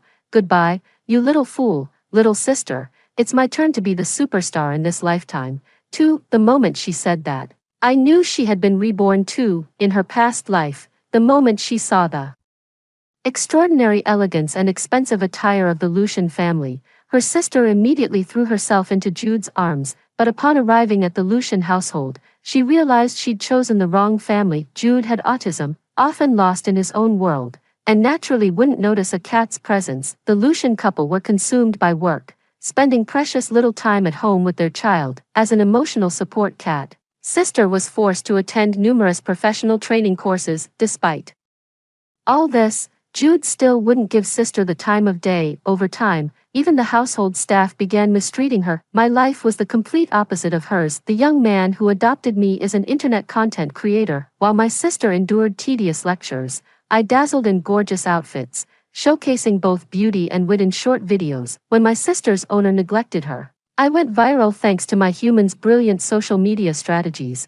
becoming famous across both human and feline communities. My sister's owner is a bit dim-witted, but mine happens to be an influencer with millions of followers who regularly takes me to TV interviews and live broadcasts. At Jude's funeral, the servants casually shoved my sister aside. In her frantic escape, she spotted me surrounded by a crowd of mourners. Then she snapped. She came at me like a cannonball, sinking her teeth into my ear. In the chaos, we were dragged under the car wheels together, crushed beyond recognition. Given a second chance at life, my sister chose to become a cat influencer without hesitation. This time around, you can be the one pandering to that violent little fool. 3. Jude does have a certain violent streak. On the way home, he kept absent-mindedly tugging at the fur on my back. With every breeze, my fur floated through the air like dandelion seeds. Jude, you're petting the kitty too roughly. It hurts. Watch how mommy does it gently. The elegant Lady Celeste patiently demonstrated the proper technique to Jude again and again. At last, The pressure of that hand on my back eased considerably, perhaps sensing my relaxation. Jude held his breath and nuzzled his head against my back. He murmured softly, "Meow, Mrs." Celeste wept for joy. "Darling, did you see?" Jude initiated contact with the cat. Even the usually composed Mr. Lucian couldn't resist patting my head. "What a good cat. Truly a fine feline. Let's name her Briar. Our son is Jude, so this little one shall be Briar." Meow, I love this name, for unlike cat influencers, adopting me was a spur-of-the-moment decision by the Lucian family. All the cat supplies were still laid out in the living room when we got home. In my past life, I traveled far and wide with that man. Even so, the opulence of the Lucian family surpassed all my expectations. Defying my feline instincts, I stayed put instead of darting away, nestling obediently in Jude's arms. Something just felt off about Jude. His hands were trembling. I flicked my tail and gently patted the child's arm. Madame Celeste pulled Jude close. "Relax, Jude, these are all toys for Briar. I suspect Jude's condition makes him highly sensitive to environmental changes. Even minor shifts could trigger his resistance." Jude looked down at me. "Briar, meow, I'm here." The corners of his lips curled up even more. Jude spent the entire afternoon installing my cat tree and toys in the pet room. I played along too, either curling up on his lap or giving him occasional affectionate responses. The man and his cat coexisted in perfect harmony. The Lucian couple behind us had long since cried their eyes red. 5. A pet with a name forms an unbreakable bond with its owner. No matter how busy they were, the Lucian couple always made time to teach Jude the essentials of cat care. In my past life, I followed a cat blogger home. He understood feline habits intimately, with every household item tailored for cats. His every gesture quickly melted my defenses without me realizing. It's rare to see cat owners as clumsy as the Lucian couple. They couldn't even hold the cat properly at first. Pet trainer, Madame Celeste, holding a cat like this makes them feel insecure. They might scratch you, Madame Celeste, but Briar has never scratched me before. Our gazes locked, and the human was the first to look away. A tender kiss landed on my head. "All right, it's all Mommy's fault for not considering Briar's feelings. I'll do better." With that, she adjusted how she was holding me. To them, I'm an affectionate calico who loves to cling. Whenever Jude doesn't need me, I'd stick to the Lucian couple like glue. The Lucians' open adoration made me practically the fourth master of the house. Even the household staff knew better than to slight this little feline. I caught a glimpse of my sister on the servants' phones during their break. The streamer was painting in the live video. "Lux, Big Brother wants the red marker." The calico cat sitting nearby immediately lowered its head and precisely picked up the red marker in its mouth. With every step sister took, the human text and patterns on the screen flickered faster. Under the lights, the long-haired calico with sapphire eyes looked like a celestial being descended to earth. Sister's been a stunning beauty since kittenhood. She once had every stray cat in the neighborhood brawling over her. The cat influencer knew exactly how to showcase sister's beauty to perfection. New feline superstar is about to be born. 6. Soon I met this rising star of the cat world. It all started when our family pet trainer suggested I needed more professional training.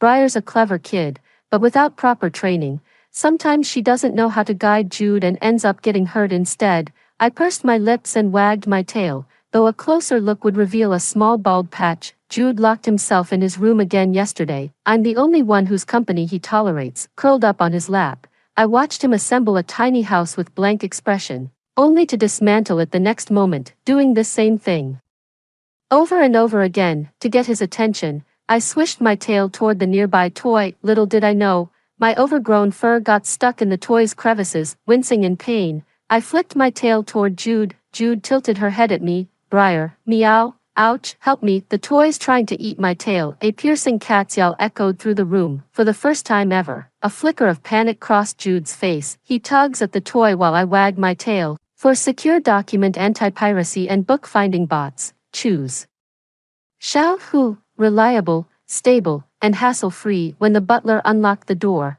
he found me barely alive on the carpet while Jude was still clutching a tuft of orange fur in his hand. The servants were all gossiping about how Jude had suddenly gone berserk and attacked poor little me. Sigh, neither of us could defend ourselves. After all, to keep me safe from further harm, Mom reluctantly sent me to cat school. There, I saw my sister undergoing behavioral training. As an honor student, she flawlessly executed each command under the trainer's guidance. Every cat present was utterly enchanted. The human audience was no different, their eyes and phone cameras following her every move. Jude was the only one whose gaze kept following my awkward tail movements. Jude suddenly grabbed my tail and whispered, "Beautiful." Mom finally snapped out of her daze. She bent down to meet Jude's eyes. "The performance is indeed impressive, but it must take tremendous effort to master. We won't have Briar practice this. You wouldn't want your little sister to suffer, would you, Jude?" Jude stared blankly, offering no response. Mom gave a wry smile and was about to straighten up when a paw reached out. "Meow, since you're so fond of me, let's shake on it." A hand and a paw clasped together. "Briar is amazing. The show's over. All kitties can socialize for a while now." My sister strode toward me with her head held high, her sparkling jewelry swaying gently, drawing admiring glances from both cats and humans. "See that? What's the point of being adopted by rich folks? Still just an ordinary house cat, aren't you? We've gained sentience against all odds. Of course we should live more gloriously than common cats. That's what makes this existence worthwhile. Pity, you're stuck babysitting that simpleton. Once he's gone, you'll be tossed out like trash." Unfazed, I leisurely licked a tuft of fur sticking up on my leg. "Sis, you're just that man's cash cow. He made you a star today, but tomorrow he'll replace you with another pretty face. To him, you'll always be just another pet, no matter how clever you think you are." Her face darkened. Seconds later, she perked up again. "You're just jealous. The Lucian family's a viper's nest. Enjoy getting bitten to death." Every word I said was true. In my past life, before the man adopted me, there was already a gray foreign cat in his home. The scent of that gray furball lingered on every scratching post and toy in the house. One moment he was sobbing over Gray's ashes during his live stream, the next he casually pivoted the camera toward me. From then on, the little urn collecting dust held only forgotten ashes. After I went viral, the internet got flooded with even more adorable cats and dogs. My fans quickly grew tired of my videos. For secure document anti-piracy, choose Xiaohubot, reliable and hassle-free, heavy checkmark. To keep my followers engaged, I started taking on more challenging behavior training. The accumulated pain after each session kept me awake for hours. Those seemingly glamorous days were nothing short of a living nightmare for me. From that day onward, I began training under the school's mentor. The professional curriculum for therapy cats is incredibly complex. 7. Humans often impose their assumptions onto cats without realizing how difficult it is for felines to grasp human-made concepts. Fortunately, I've gained wisdom and retained memories from a past life. Now I'm a fully enlightened senior cat. I translate course materials into language ordinary cats can understand. With my guidance, the kitty's academic performance improved dramatically. When school ended, my dad came to pick me up and received praise from the teacher. The teacher exclaimed in amazement, "Lucian, in all my years in this profession, I've never encountered such an intelligent cat. What's most incredible is that Briar can even assist trainers in working with other cats." Noticing Dad's gaze, I lifted my head and cooed sweetly, "Meow, humph, Briar, have always been exceptional. Be proud of me." "Humans," Dad chuckled and scratched my chin, "our Briar is so impressive. You can have an extra cat treat today." I applied what I learned in class, making my interactions with Jude increasingly effortless. Jude still prefers locking himself in his room building blocks, but at least he acknowledges me now. "Briar," Jude pointed at the Lego pieces by my feet. I gave a light kick, sending the tiny piece, smaller than my paw, flying across the room to join dozens of similar parts scattered near Jude. The child didn't get upset either. With a few deft swipes through the parts pile, his fingers located exactly the component he needed. Jude was assembling a car model. Just the car parts alone came in over a dozen packets, but Jude just glanced at the manual before tossing it into the corner. I dozed off, curled up in Jude's arms. A sudden jolt woke me, and there before my eyes was an exquisite little car. For Briar, this car's way too small for me to fit in. To humor my silly brother, I still pressed my paw against the car and gave it a gentle push. To my surprise, the little car actually started moving. Jude lay on the ground and nuzzled my head with his forehead. "Briar rocks, damn right. No kidding." The more time I spend with Jude, the more I realize how extraordinary he is. He's no fool, just a little genius trapped in his own world. 8. Mom and Dad clearly knew this too, so they'd been trying different ways to help Jude move on. but they were swamped with work, often returning home long after the streetlights came on. That evening, Dad packed mine and Jude's clothes and toys into a suitcase. Mom said, "Briar, your father and I have a business trip. You'll stay with your brother at Grandma's for a few days. Take good care of yourselves, okay?" I looked up at her and meowed. Meow, Briar understands now. Dad bent down to kiss Mom's cheek, then gently tapped my head. Briar is just as smart as Big Brother, both such clever kids. The next day, Jude and I were taken to a house that looked like a castle. Jude seemed uneasy, holding me much tighter than usual. While the adults were talking, a boy who bore some resemblance to Jude suddenly approached us. "Jude, is this your new cat? Can Big Brother hold her for a while?" Seeing no response from Jude, the boy reached out to stroke my back. The pungent smell from his hand made me bare my teeth instinctively. The elderly woman chimed in, "Jude's still sick. This cat seems temperamental too, Lucian. You shouldn't let the child keep a pet, Mom. Briar's usually well-behaved, she's just stressed in the new environment, but I promise, Briar would never." The stern-faced elderly lady cut him off. "Enough, ever since you got married, you've stopped listening to me. Do as you please." With that, the old woman abruptly rose and left the living room. The uncle spoke awkwardly, "Lucian, sis-in-law, Mom didn't mean anything by it. Don't take it to heart. The corporation matters can't wait. You two go ahead with your work. My wife and I will take good care of Jude." Dad wrapped his arm around Mom, his eyes filled with tenderness. He whispered to his wife, "This is the last time, I promise." Before leaving, Mom gave Jude and me a hug. "Be good, kids. Once this is over, I'll have plenty of time for you both. My sister really didn't lie to me. The Lucian family is truly a living hell." 9. The moment my parents left, every Lucian present dropped their masks of pretense. Finn poked Jude's forehead and sneered, "This is supposed to be a gifted child. Did some quack doctor scam Uncle's family?" The entire Uncle's household burst into laughter, servants included. He poked harder, "Jude, I'm talking to you, you little dummy. How dare you bully Jude right in front of me? Briar, I'll scratch your face to ribbons." After the successful ambush, I quickly scrambled to the top of the cabinet. Uncle bellowed, "Are you all dead? Hurry up and catch that damn animal." Drawing from my survival skills as a stray cat, I repeatedly dodged the Lucian family's attacks. Finn covered his face with one hand while raising the other to slap Jude. Jude's butler finally made his move. "Young Master Finn, Mr. Lucian will certainly call again before the plane takes off. Please don't put me in such a difficult position." Finn was seething with rage, turning around to deliver a vicious kick to the coffee table. The Lucian household servants fetched a longer pole. Jude looked up at me with his head tilted back, our eyes meeting across the height difference.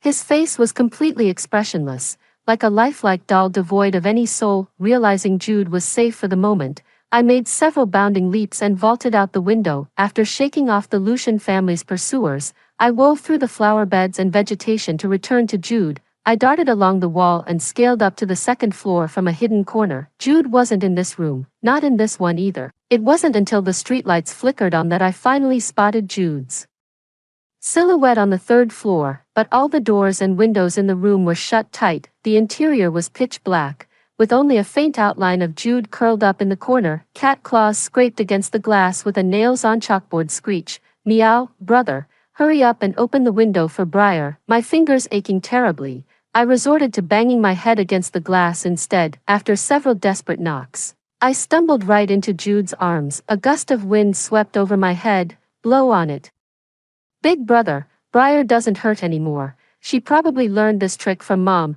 When I finally managed to turn on the light, I noticed a bump had formed on Jude's forehead. He'd bumped into the table while trying to open the window. There, Briar. Big Brother's not hurt." After all that fuss, we ended up just getting hungry while the headache never eased. Jude retreated back into his own little world again. I shook my head and gave his hand a pat. "Meow, don't worry, Jude. Briar's the best at finding food." I leaped out the window and followed the scent all the way to the kitchen, tossed all the cold beef, ribs, and steamed buns into a plastic bag. As I passed by the study, I noticed the light was on. I set down the dinner and quietly crept toward the study window. "The doctor says Jude's condition has improved, with a high chance of full recovery." That's the butler's voice. "Finn, Dad, let's move quickly. Once that little idiot is gone, I'll be the undisputed heir to Lucian Group. The butler gasped in horror. You can't do this, the uncle scoffed. Uncle Lee, you've been with our Lucian family for nearly 30 years,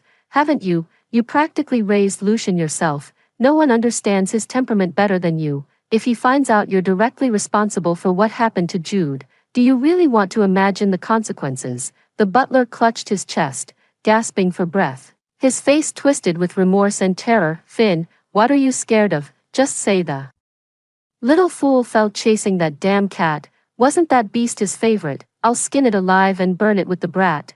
My pupils dilated in shock as I bolted toward Jude's room, dinner still clamped in my jaws. Starving as he was, Jude obediently ate his dinner, occasionally feeding me a bite or two of beef. Eat, eat, eat. That's all you ever think about. We're all doomed. 10. I couldn't help but shoot Jude a glare. Jude munched on a steamed bun with puppy dog eyes. Without a car, our 6 legs alone won't get us out of here. The butler confiscated Jude's digital watch. Sounds like there's a phone in the living room downstairs. I climbed out the window and found myself back in the living room again. The vast living room stood completely empty. I shoved the phone receiver aside, extended my sharp claws, and began pressing the buttons one by one from memory. As the familiar dial tone buzzed, my eyes lit up. Having an extra skill always comes in handy. I actually learned this from our housekeeper.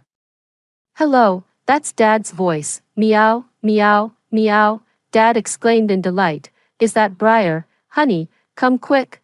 Briar's calling us. This isn't the time to be proud of me, Dad. Hurry, there are bad guys here. Before the person on the phone could figure out what was happening, the servants from the Lucian family's old mansion arrived first. Quick, catch that cat. That damn beast actually dared to come back. Grab it. I'm going to skin it alive. The desperate escape unfolds once again, the phone's still connected. Mom and Dad must be hearing everything. I fled frantically with hope, only to feel the club strike my back. Briar. To my surprise, Jude came looking for me with half a steamed bun still in his hand, gritting my teeth against the pain. I dashed up the stairs. Jude stumbled toward me in a clumsy run. We were about to reunite without a hitch. A figure suddenly emerged behind Jude. Meow. With a sudden shove from Finn, Jude lost his footing and went flying like a startled bird. The next moment, he crashed onto the stairs, tumbling down like a rolling watermelon all the way from the second floor to the first. I thought I was running fast enough, but I still couldn't stop Jude. Blood pooled on the ground like a mountain stream. The last time I saw something like this was when my best friend Coco had her limbs severed. The unstoppable bleeding, the fading breaths, until the body turned cold. This time I won't just stand by and watch bad people take away those I care about. Anyone who dares approach Jude is getting scratched and bitten soon. Officers in uniform stormed in with medical personnel in white coats. I knew they were the good guys. I clung to Auntie's white dress with my teeth, begging her to save my brother. Over the phone, I heard Mom's voice choking with sobs. Good job, Briar. Don't be scared, sweetheart. Mom and Dad are coming home right now. Uncle, it was this cat. It suddenly ran upstairs and tripped Jude. That's why he fell. Finn dropped to his knees and slapped himself hard across the face. It's all my fault. I should have stopped Jude in time. 11. Another sharp slap rang out, leaving Finn's cheeks swollen like a steamed bun. The uncle showed no mercy to his own son, with tears and snot running down his face. He choked out, Lucian, your elder brother failed you. I didn't take proper care of Jude. An oppressive silence hung over the emergency room hallway, lying across Mom's lap. I quietly marveled at the father-son duo's Oscar-worthy performance. Mom tried again. Briar, let the assistant take you for a shower first. All right. I buried my face in Mom's arms, answering the question with action. Uncle scolded, sister-in-law, that's a rabid cat. It scratched Finn and the servants, and even caused Jude to fall downstairs. All the household staff can testify to this. Frankly, you should lock it up and put it down. I looked up and met Dad's gaze directly. As usual, he gently ruffled my hair. Dad said pointedly, elder brother, this matter still requires verification. Once the investigation results come out, I won't let those who hurt Jude get away with it. Lucian, the home surveillance is still under repair, but with both witnesses and physical evidence available, is further investigation really necessary? Uncle's tone dripped with unmistakable confidence. Dad's gaze turned icy. Who said there's no surveillance? Everyone present froze in shock. I stood up, tilting my head as Dad removed the tiny bell that had always hung around my neck. The silent little bell contained a micro camera. This was our little secret, just between Dad and me. I've always kept my sister's words in mind. The Lucian family is a complete nightmare. I'm terrible at communicating and always end up getting the short end of the stick, so I turned on the charm with Dad, repeatedly showing him camera ads until he finally got the hint. Ever since then, this utterly ordinary little bell has been hanging around my neck. Even I, the cat in question, had forgotten its existence. Big bro, you know my temper better than anyone. At these words, Uncle's face turned ashen as he collapsed into the chair. This time, Finn was genuinely crying. Just then, the emergency room doors swung open. Needs overnight observation in the ICU. I couldn't understand the medical jargon, but knew Jude wouldn't be leaving us, at least not yet. With Jude hospitalized, Mom left me at the boarding school. My teacher and Mom have been close friends for years. At school, I ran into my sister again, 12, she was there to shoot a commercial endorsement. Big Sister's popularity has noticeably skyrocketed. Nearly everyone and every cat can instantly call out her name, considering it an honor to take photos with her. With just minimal guidance from the staff, she flawlessly executes every command. The crowd and animals watching were all amazed, praising her extraordinary talent. My heart kept sinking uncontrollably. During our early wandering years, my sister and I suffered many injuries. She was always the more fragile one. True enough, when alone, my sister could no longer keep up the act. Her hands and feet were trembling. Sis, you shouldn't push yourself like this, letting him make increasingly outrageous demands. It'll be the death of you. At the sound of my voice, my sister stiffened again, slipping back into her superstar persona, as if her earlier weakness had just been my imagination. My sister looked me up and down, her beautiful eyes filled with pity. I heard you were abandoned by your owner. That little fool must be dead by now. People shouldn't keep cats if they can't handle the responsibility. Getting themselves killed is bad enough, but dragging the cat down with them, that's probably why my sister was driven out by the servants in our past life. No matter how hard she racked her brains, she couldn't fathom why I showed up at Jude's funeral. In my past life, the agony became unbearable. I refused to comply with that man any longer. To break my will, he repeatedly plunged that long needle into my flesh. They laced my cat food with all sorts of drugs to preserve my beauty. 13. I kept showing signs of distress during the live stream, meowing desperately for help from my fellow cats. My fellow felines would go wild every time they saw my videos. Viewers started suspecting the man was abusing me. Too scared to continue streaming, he decided to squeeze the last bit of use out of me. The man crashed Jude's funeral just to be seen by the wealthy elite. After all, breeding with a celebrity cat does make for good publicity. In the end, I finally spoke the truth I'd kept buried for so long. When all's said and done, I should be thanking my sister. In my past life, I'd planned to escape in the chaos, but my vision failed me. It was my sister's arrival that finally set me free. This time, though she chose the blogger first, her choice unexpectedly led me to a new family. At this, my sister gave me an inscrutable glance. I urged her, "Sis, let's go. There's still time for you to leave him." My sister walked away gracefully, leaving behind only a baffling remark, "Silly girl, it's already too late." Soon enough, I understood what my sister meant. During a live broadcast with millions watching, my sister flawlessly executed another gravity-defying leap. The male streamer was overjoyed watching the barrage of super rockets flooding in. 14. Lux, give our brothers and sisters an encore performance. This time, the sister leaped forward with a razor blade clenched between her teeth. Torrents of blood gushed from the man's eye sockets and neck, instantly painting the entire screen crimson. This unexpected incident resulted in the live stream being shut down. Many immediately called emergency services and ambulance. Despite efforts, the male streamer succumbed to excessive blood loss. The suspect, a calico cat, vanished without a trace. This incident undoubtedly caused widespread panic. Worried I might get involved, Mom brought me home early. She patiently explained, "Briar looks so much like your sister that people might mistake you too. It's safer to stay home." Meow. I know. I nudged Mom's phone. Mom looked down at me and asked, "Are you sure you want to hear this, Briar?"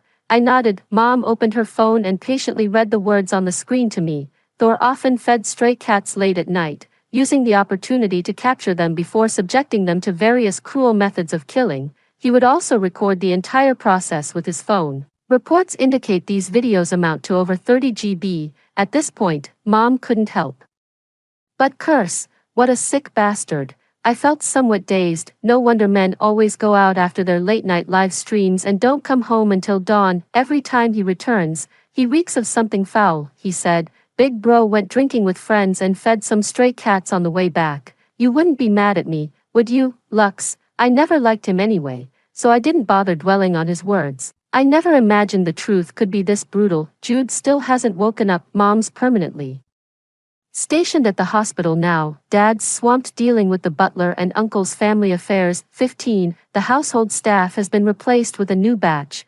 Their demeanor and conduct now far more professional and disciplined. It took me tremendous effort to slip out of the house unnoticed. Late at night, the streets were nearly deserted, with even the stray cats becoming a rare sight. I traversed half the city before finally spotting my sister curled into a ball in that achingly familiar spot. It was the hollow of an ancient tree. Startled by the sound, my sister jerked her head up with a fierce glare. Recognizing me, she lowered her head again. You're here, I confronted her. You've been lying to me from the start, haven't you? All that about being neglected by your owner and abused by servants.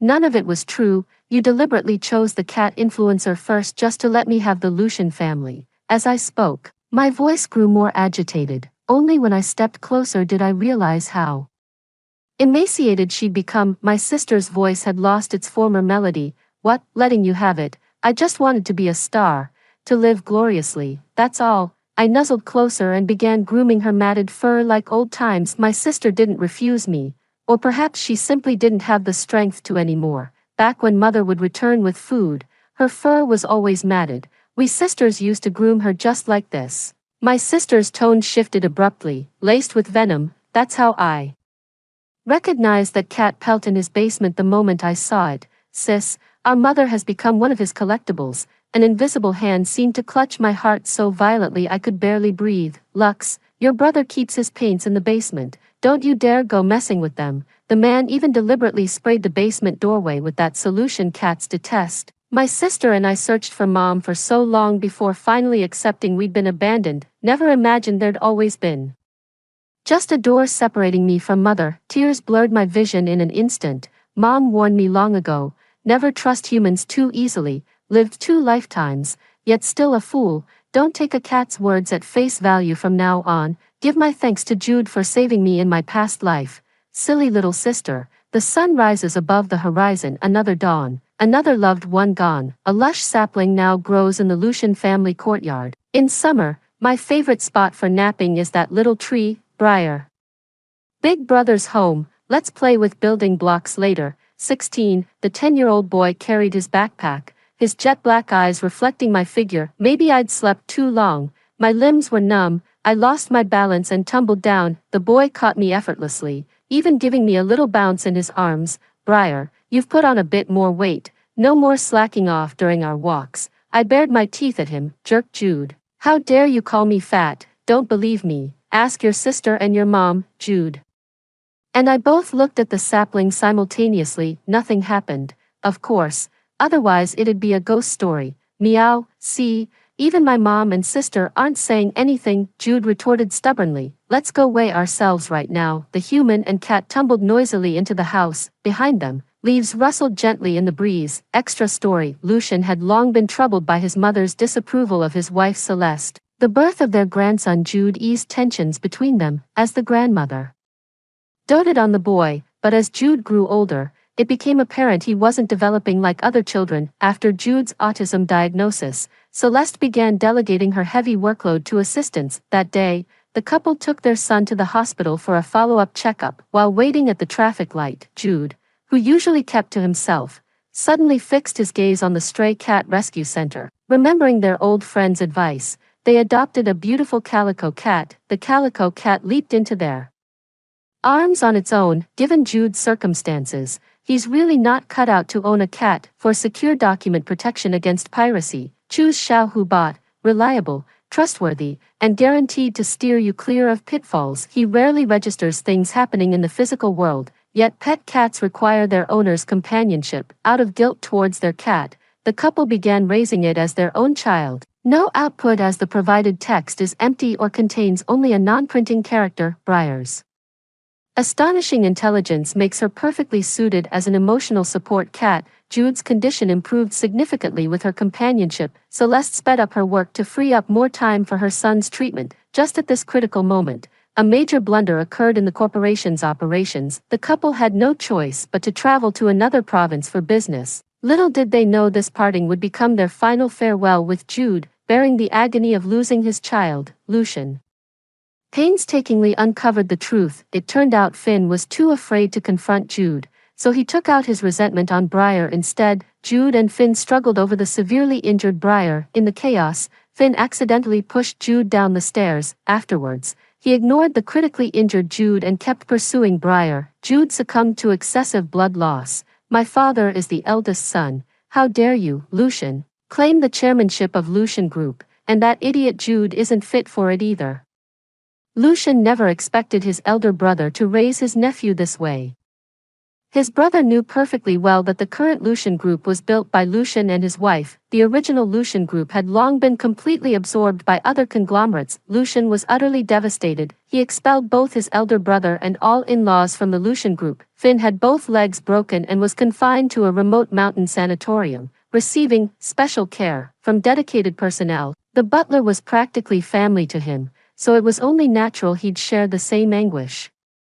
With everyone else dealt with, it was time to hold Jude's funeral. Briar was a good cat who never forgot a kindness. Both these calicos have wonderful temperaments, though the elder sister is a bit frail. If you're both interested in adopting them, perhaps you could work something out between yourselves. No, to ensure the funeral proceeded smoothly, Lucian had no choice but to trick Briar into leaving. "Your sister's here too, Briar. Go help Dad entertain her for a bit." Briar kept glancing back every few steps, but eventually left the memorial hall. Mere moments later, screams, screeching brakes, and the sound of impact erupted outside. Turns out Uncle had gone mad and tried to crash Jude's funeral with his car. Briar happened to collide with the vehicle while wrestling with her sister. The speeding car swerved and smashed into a roadside tree. The funeral descended into complete farce. Fortunately, the funeral parlor where Jude was remained unaffected, grateful for the two calico cats' kindness. Lucian and Celeste arranged a special Buddhist ceremony to guide their souls. Soon after,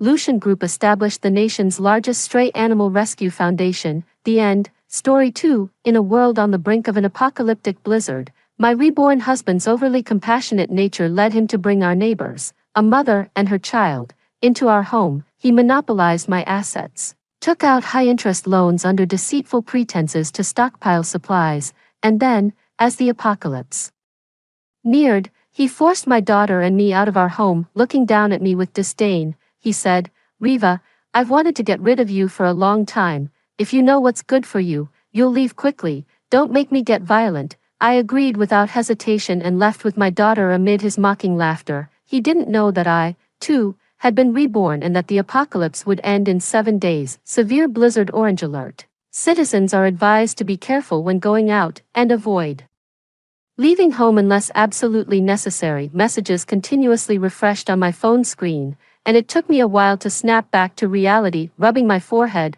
my husband Anthony suddenly burst out of the bedroom. He was barefoot, his face split with a manic grin as if he had been hit by an incredible surprise. "Honey, quick, let's start gathering supplies separately. We still have time." Seeing me, he paused and looked at me suspiciously. "Wife, with the snow being so heavy, do you think it will last a long time?" I feigned ignorance. "What are you thinking? Are you that eager to avoid work?" Relieved, Anthony quickly explained the situation to me. He revealed that he was a reborn person who had already experienced the apocalypse once. During the last blizzard, we underestimated the situation and didn't stockpile enough food and supplies, leading to our early demise. He had died in the icy wilderness trying to protect our daughter Renee. Anthony's breathing became rapid, his eyes flickering as he looked at me. "Wife, you believe me, don't you?" In his expectant gaze, I slowly nodded. "Of course, I believe you, husband. Renee is still at kindergarten. I'll go pick her up." Mentioning Renee made Anthony briefly uneasy, but he quickly turned determined. "Good, take her directly to buy supplies, use all the money in our account to buy supplies. It's too late to remodel the room, we only have 3 days. I can only reinforce our home to ensure we're among the last survivors of the apocalypse. After hearing this, I drove to pick up Renee. It wasn't until her soft little body hurled into my arms, feeling the vibrant life in my embrace, that the tension in my mind eased. "Mommy, why are you here? Where's Daddy?" I instantly felt tears well up. In my past life, no one anticipated the blizzard lasting so long. Our home was barely sufficient for our family of 3 to survive a week, yet Anthony, with misguided kindness, led our neighbors, a mother and her son, into our home, to keep them alive. He didn't hesitate to take the food from my daughter and me to feed them. Unfortunately, the supplies were nowhere near enough. Anthony threatened my life with Renee's safety, forcing me to go out and find supplies. I sought help everywhere, but the heavy snow sealed the city, leaving no chance for rescue, and I froze to death on the roadside. I died on the 3rd day of the apocalypse. After death, my soul lingered in the air. I saw Anthony protect Renata and her son behind him, his expression cold and cruel. Only then did I realize that he had been unfaithful with Renata long before. Renee screamed for me while Anthony, impatient, kicked her repeatedly until Renata threw herself over Renee, begging him to stop. Anthony finally stopped. However, his daughter died due to ruptured internal organs, and when he realized she was not breathing, he didn't even blink an eye. I clenched my teeth, suppressing my hatred, and spoke to my daughter. "Renee, be good. From now on, you can only trust Mommy." "Okay." My voice choked up a bit, and my daughter, not understanding the situation, kissed my cheek. "Mommy, don't cry. I'll only listen to you." After reassuring my daughter, I quickly took her to the car, stocked up on supplies, and drove to the suburbs. Driving in the snow was challenging, but I knew the snow would get heavier in 3 days. The villas in the suburbs were expensive. I only had $500,000 left from my parents, but it was enough to rent for a month. A house with a basement was safer during snowy days. When I returned home with my daughter, Anthony glanced at the supplies I brought back and his face darkened. "Is this all the food we have?" "It's nowhere near enough." I looked at him helplessly. "It's been snowing non-stop these days. The supermarket staff said the roads are blocked, and they can't get deliveries. Besides, most of that $500,000 was already spent on buying the house." Anthony frowned. "I forgot. But do you really have no money left? What use are you in this apocalypse? And a school district house, such a loss." He had grown accustomed to looking down on others in his previous life, and now he didn't bother hiding it. Before the apocalypse, Anthony had married into my family. His job was secured by my father and the house was always financed by my family. He had always been cautious around me and my daughter. I made it clear he couldn't smoke or drink, nor could he lead our daughter astray. Over the years, I got used to him obeying me, but I never realized he always felt deprived of his dignity as a man. Until the apocalypse arrived, where brute strength and ruthlessness prevailed, Anthony found his place. At that moment, his eyes betrayed a mix of complex emotions as he suddenly glanced at the TV. It was showing a news segment about a criminal arrested for a street murder. A spark of madness flashed in Anthony's eyes. "Now that it's the apocalypse, why should I spend my own money?" "Right. Such a good opportunity, such great resources." I quietly took my daughter into the bedroom and silently closed the door behind us. Outside, Anthony began calling friends and relatives to borrow money, sweet-talking them endlessly, even resorting to high-interest loans. After hanging up, his menacing voice carried through. "When the apocalypse is here, I'll be the king. You'll all have to kneel and beg me for food." He had taken the bait. I curved my lips into a smile. Not long after my daughter died in a previous life, Anthony had set his sights on Renata's son, his eyes deep and calculating. He said, "Renata, each person is another mouth to feed. We need to survive." Renata instantly understood his implication. That very night, she took an ice pick from outside and struck it hard on Anthony's head, her voice trembling, her gaze icy. She said, "You killed your own daughter, and now you want to kill my son." Anthony screamed in agony, pulling out a knife and swinging it instinctively. Renata couldn't dodge in time and was stabbed in the chest, blooming a flower of blood. Ultimately, both of them died on the 7th day of the apocalypse. He didn't know that the apocalypse would end in 7 days. By then, order would be restored. and all that had happened would be thoroughly settled. Antony had been busy all night, and early the next day, he brought over Renata and her son. Renata had moved in next door 6 months ago. Her husband had died early, and as a widow with a son, she moved frequently. When she first moved in, I, being a mother myself, understood her struggles, so I had Antony help her out a few times. Unexpectedly, the two of them ended up getting involved both openly and secretly. I couldn't understand it. In a past life, Antony was killed by Renata, so why would he let her move in this time? Renata looked at me and my daughter inside, her eyes shifting, and then she smiled sweetly at Antony with a gentle voice. Antony, I'm lucky to have you, otherwise I wouldn't know what to do with Regina. Antony smiled faintly, his hand resting on Regina's head, but his eyes were fixed on Renata's chest. It's just neighbors helping each other out, right, wife? You know the future is unstable. Having one more person means more strength. At that moment, I had a sudden realization. Antony has always been timid at home. Renata was tender and soft, very different from me in temperament, and good at acting weak and coquettish. Antony was really taken with this behavior, preferring to engage in affairs with her. This time he had supplies. Perhaps he was confident that Renata wouldn't break things off with him for the sake of her son. In a previous life, Antony had suggested bringing Renata over on the first day of the apocalypse. That day, the temperature had suddenly dropped to -50 degrees, and everyone felt a heavy burden. I was no exception. Supplies are limited. With such cold weather and no water or electricity, it's hard enough for the three of us to survive. How can we help others? I advised with good intentions. To Antony, it seemed like I was questioning his decision. He slapped me hard, cursing bitterly. What time do you think it is? And you still want to control me? In the apocalypse, power is everything. Just serve me well, and I might share some food with you and that little brat. I was stunned for a moment, then immediately started fighting back against Antony. But the difference in strength between men and women is significant, and soon I was thrown to the ground again, and then a second and third time, until, to protect my daughter, I knelt down with injuries and apologized to him, and only then did Antony finally burst into laughter. If you had behaved like this earlier, you wouldn't have wasted my energy. More terrifying than the blizzard apocalypse was the human heart. Antony would borrow money at high interest rates because of the impending blizzard apocalypse. I couldn't guarantee that he wouldn't kill me and my daughter because of the impending apocalypse. I looked up again and smiled. Antony is right. Welcome to join us.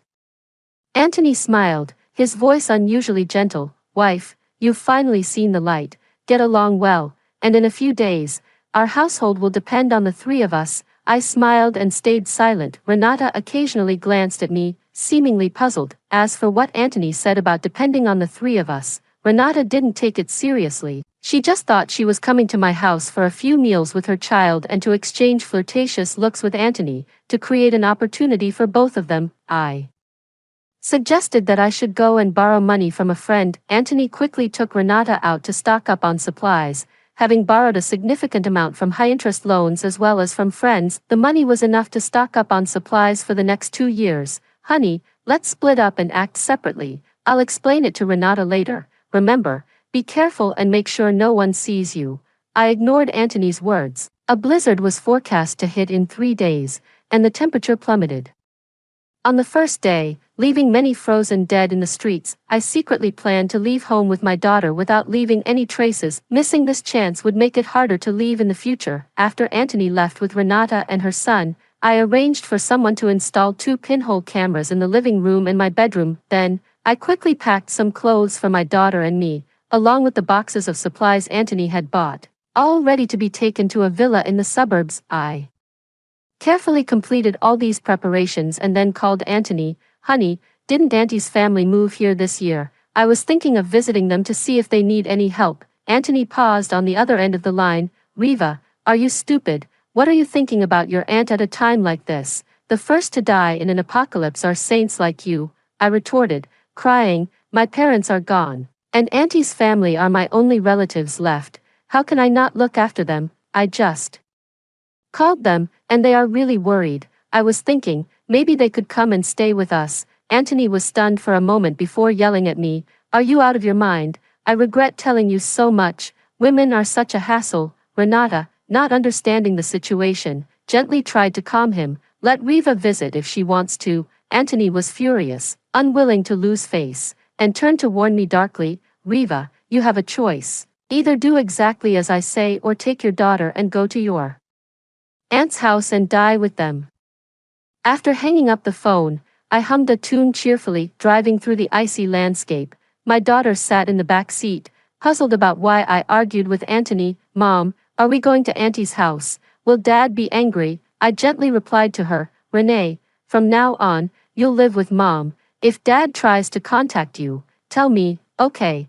After she obediently agreed, I continued driving. When we arrived at the villa that evening, I settled my daughter in, then Antony called. As soon as I answered, curses burst from the phone. Riva, you heartless thing.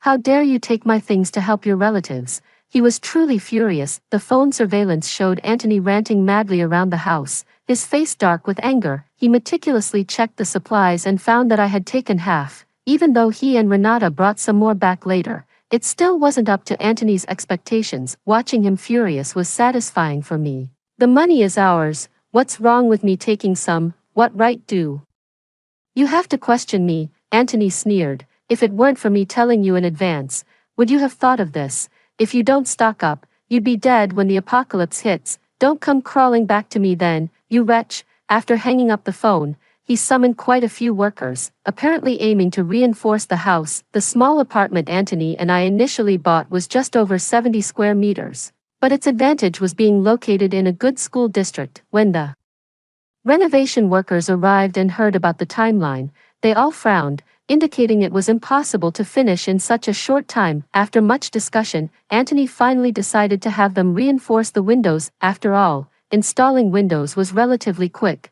and having windproof and secure windows during the harsh, apocalyptic winter was quite valuable. The contractor looked around, his eyes gleaming, and said with a smile, it can be done, but it's tough to get supplies during snowy weather. I'll need to charge 5 times the price, and it'll take 2 days to complete. He insisted on using the best materials, and the cost for a few windows, including purchase and installation, would be at least $150,000. Antony paused for a moment and then squinted his eyes. Sure, but I'll settle the payment in a few days. Don't worry, I'm right here and won't shortchange you. The contractor laughed upon hearing this and handed him a contract. Antony signed it without even looking up. 3 days from now is a good day. Come collect your payment then, we'll settle in cash. The contractor hesitated. Cash? I heard that everyone's doing transfers online now. Antony shook his head, his eyes full of schemes. I'm doing this for your sake.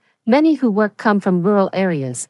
They wouldn't know how to handle that. Let's agree on this then. After the contractor left, Antony closed the door with a cold laugh. Renata frowned. What are you really doing? Spending $150,000 on a few pieces of glass isn't something a sane person does. Antony, who was busy organizing supplies, was quite displeased with her naivety. Renata, I have my reasons for doing this. If you want to survive with our son, agree to stay inside for these 3 days.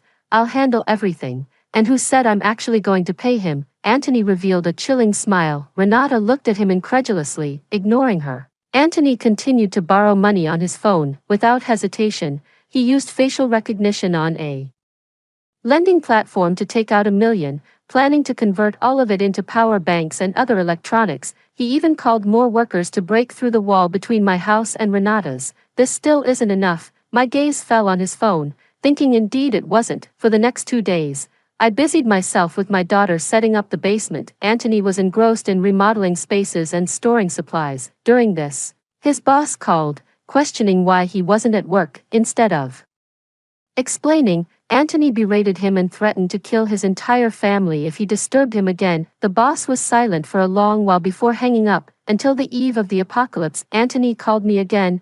Riva, I'm giving you a chance to regret. Come back with your daughter to take care of me, or I'll no longer care about your or your daughter's survival. I sneered to myself. Care about our survival? Huh? He had said this to me before I died, but back then his face was filled with hatred, using it as a threat to make me go out and find supplies. Now, he seems to be offering charity to me and my daughter, but his intentions don't seem good. There's only 1 night left, and I'm confident Antony won't find us. I can't be bothered to keep up appearances with him anymore. Serve you.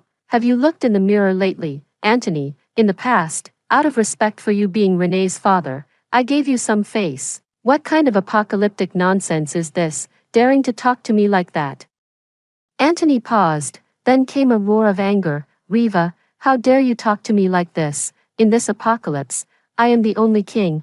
Once I build my base, I won't shelter you and your despicable daughter. I pulled the phone away from my ear, frowning. You might want to cut down on those apocalypse novels. They're not good for your brain. In response, I heard Anthony's furious curses. I hung up the phone and enjoyed watching Anthony lose his composure through the surveillance feed. In my past life, he had pushed my daughter and me to desperation with just a few bags of bread and water. Although Renata did not directly harm my daughter and me, and even tried to protect her when Anthony kicked her, she eventually sided with Anthony by accepting his directive for me to go out and scavenge for supplies. Sending me to die was their consensus. I could no longer associate with them. This time, it's my turn to watch the drama unfold. The cold wind howled as blood-sized hail swept across the sky. The temperature in H City plummeted to -50 degrees, breaking the record for the lowest temperature in centuries. With a blizzard red alert flashing on my phone, the extreme cold apocalypse had arrived as expected. I had lit the stove and sat next to it with my daughter, browsing through our phones. Unlike the city, there weren't many people in the suburban villa area. In this weather, nobody wanted to clean up. There was already snow half a person tall outside, unattended. On the monitor, Anthony slowly got out of bed and took a call. It seemed the decorator said something. Anthony smiled, his tone rising. Oh, did I say if you come today, I'll settle the payment. If you don't come, I'll pretend this order never existed. We all know, the first day is when most people die, whether it's cars or people. Once you go out in this weather, there's no turning back, and coming home would be just as harsh. He's always been petty, probably still holding a grudge about the decorator trying to cheat him that day. I clenched my fists, feeling a chill rising from within. This is just the first day, and Anthony was already behaving like this, having lived through a previous apocalypse. He was no longer normal. The neighborhood chat group started buzzing, everyone discussing the -50-degree weather and whether to stock up on groceries. Suddenly, Anthony appeared, scoffing, why stock up? Extreme weather is common these days. It might get better tomorrow. Besides, even if something happens, the authorities will distribute food. Going out to buy groceries in -50-degree weather. Are you sick? He spoke confidently, causing some in the group to hesitate. Unexpectedly, they suddenly mentioned me. Reva usually loves to stock up on groceries. Do you have enough to share some with us? We're all in the same neighborhood. It's more convenient than going out to buy. I'll pay you double. I narrowed my eyes, replied reluctantly, I'm at my aunt's place, not in the apartment complex. Renata and her son are at our place. You might want to ask her. And Anthony, the neighbor who had made the request, fell silent for a moment, and after 2 minutes, sent a message. Renata and her son are at your place. Renata could no longer pretend to be unaware. Usually, she and Anthony had their affair without others knowing, but I had blurted it out carelessly. Renata quickly replied, our air conditioner broke down, and no technician is willing to fix it in this weather. So we're staying at Reva's place for a few days. The neighbor sent an emoji with a question mark. The air conditioner is broken, but I saw that your place was being renovated just the other day. It was noisy. Didn't the technician fix it? Renata was at a loss for words. Anthony smoothed things over for her. The technician wanted to replace it, but the current weather might affect everyone's electrical circuits, so Renata decided not to go ahead with it for now. Let's not talk about this. We only have enough food for today and tomorrow. Reva isn't home, and I can't do anything about it. After saying this, he also sent me a private message. Keep your mouth shut if you don't want to die. I raised an eyebrow and immediately blocked him. Of course, I would keep my mouth shut otherwise. What if I get implicated as an accessory to a crime when it's time for accountability? That would just bring unnecessary trouble. The best course of action was to block Anthony. So whatever he did had nothing to do with me. I turned on the camera, and Anthony walked towards Renata.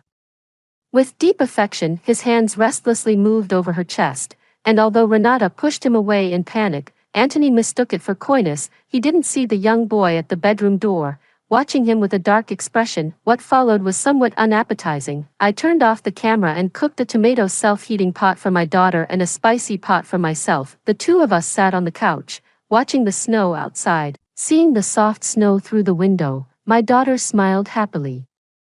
"Mommy, can we build a snowman after the snow stops?" I smiled back. "Of course, honey, after it ends.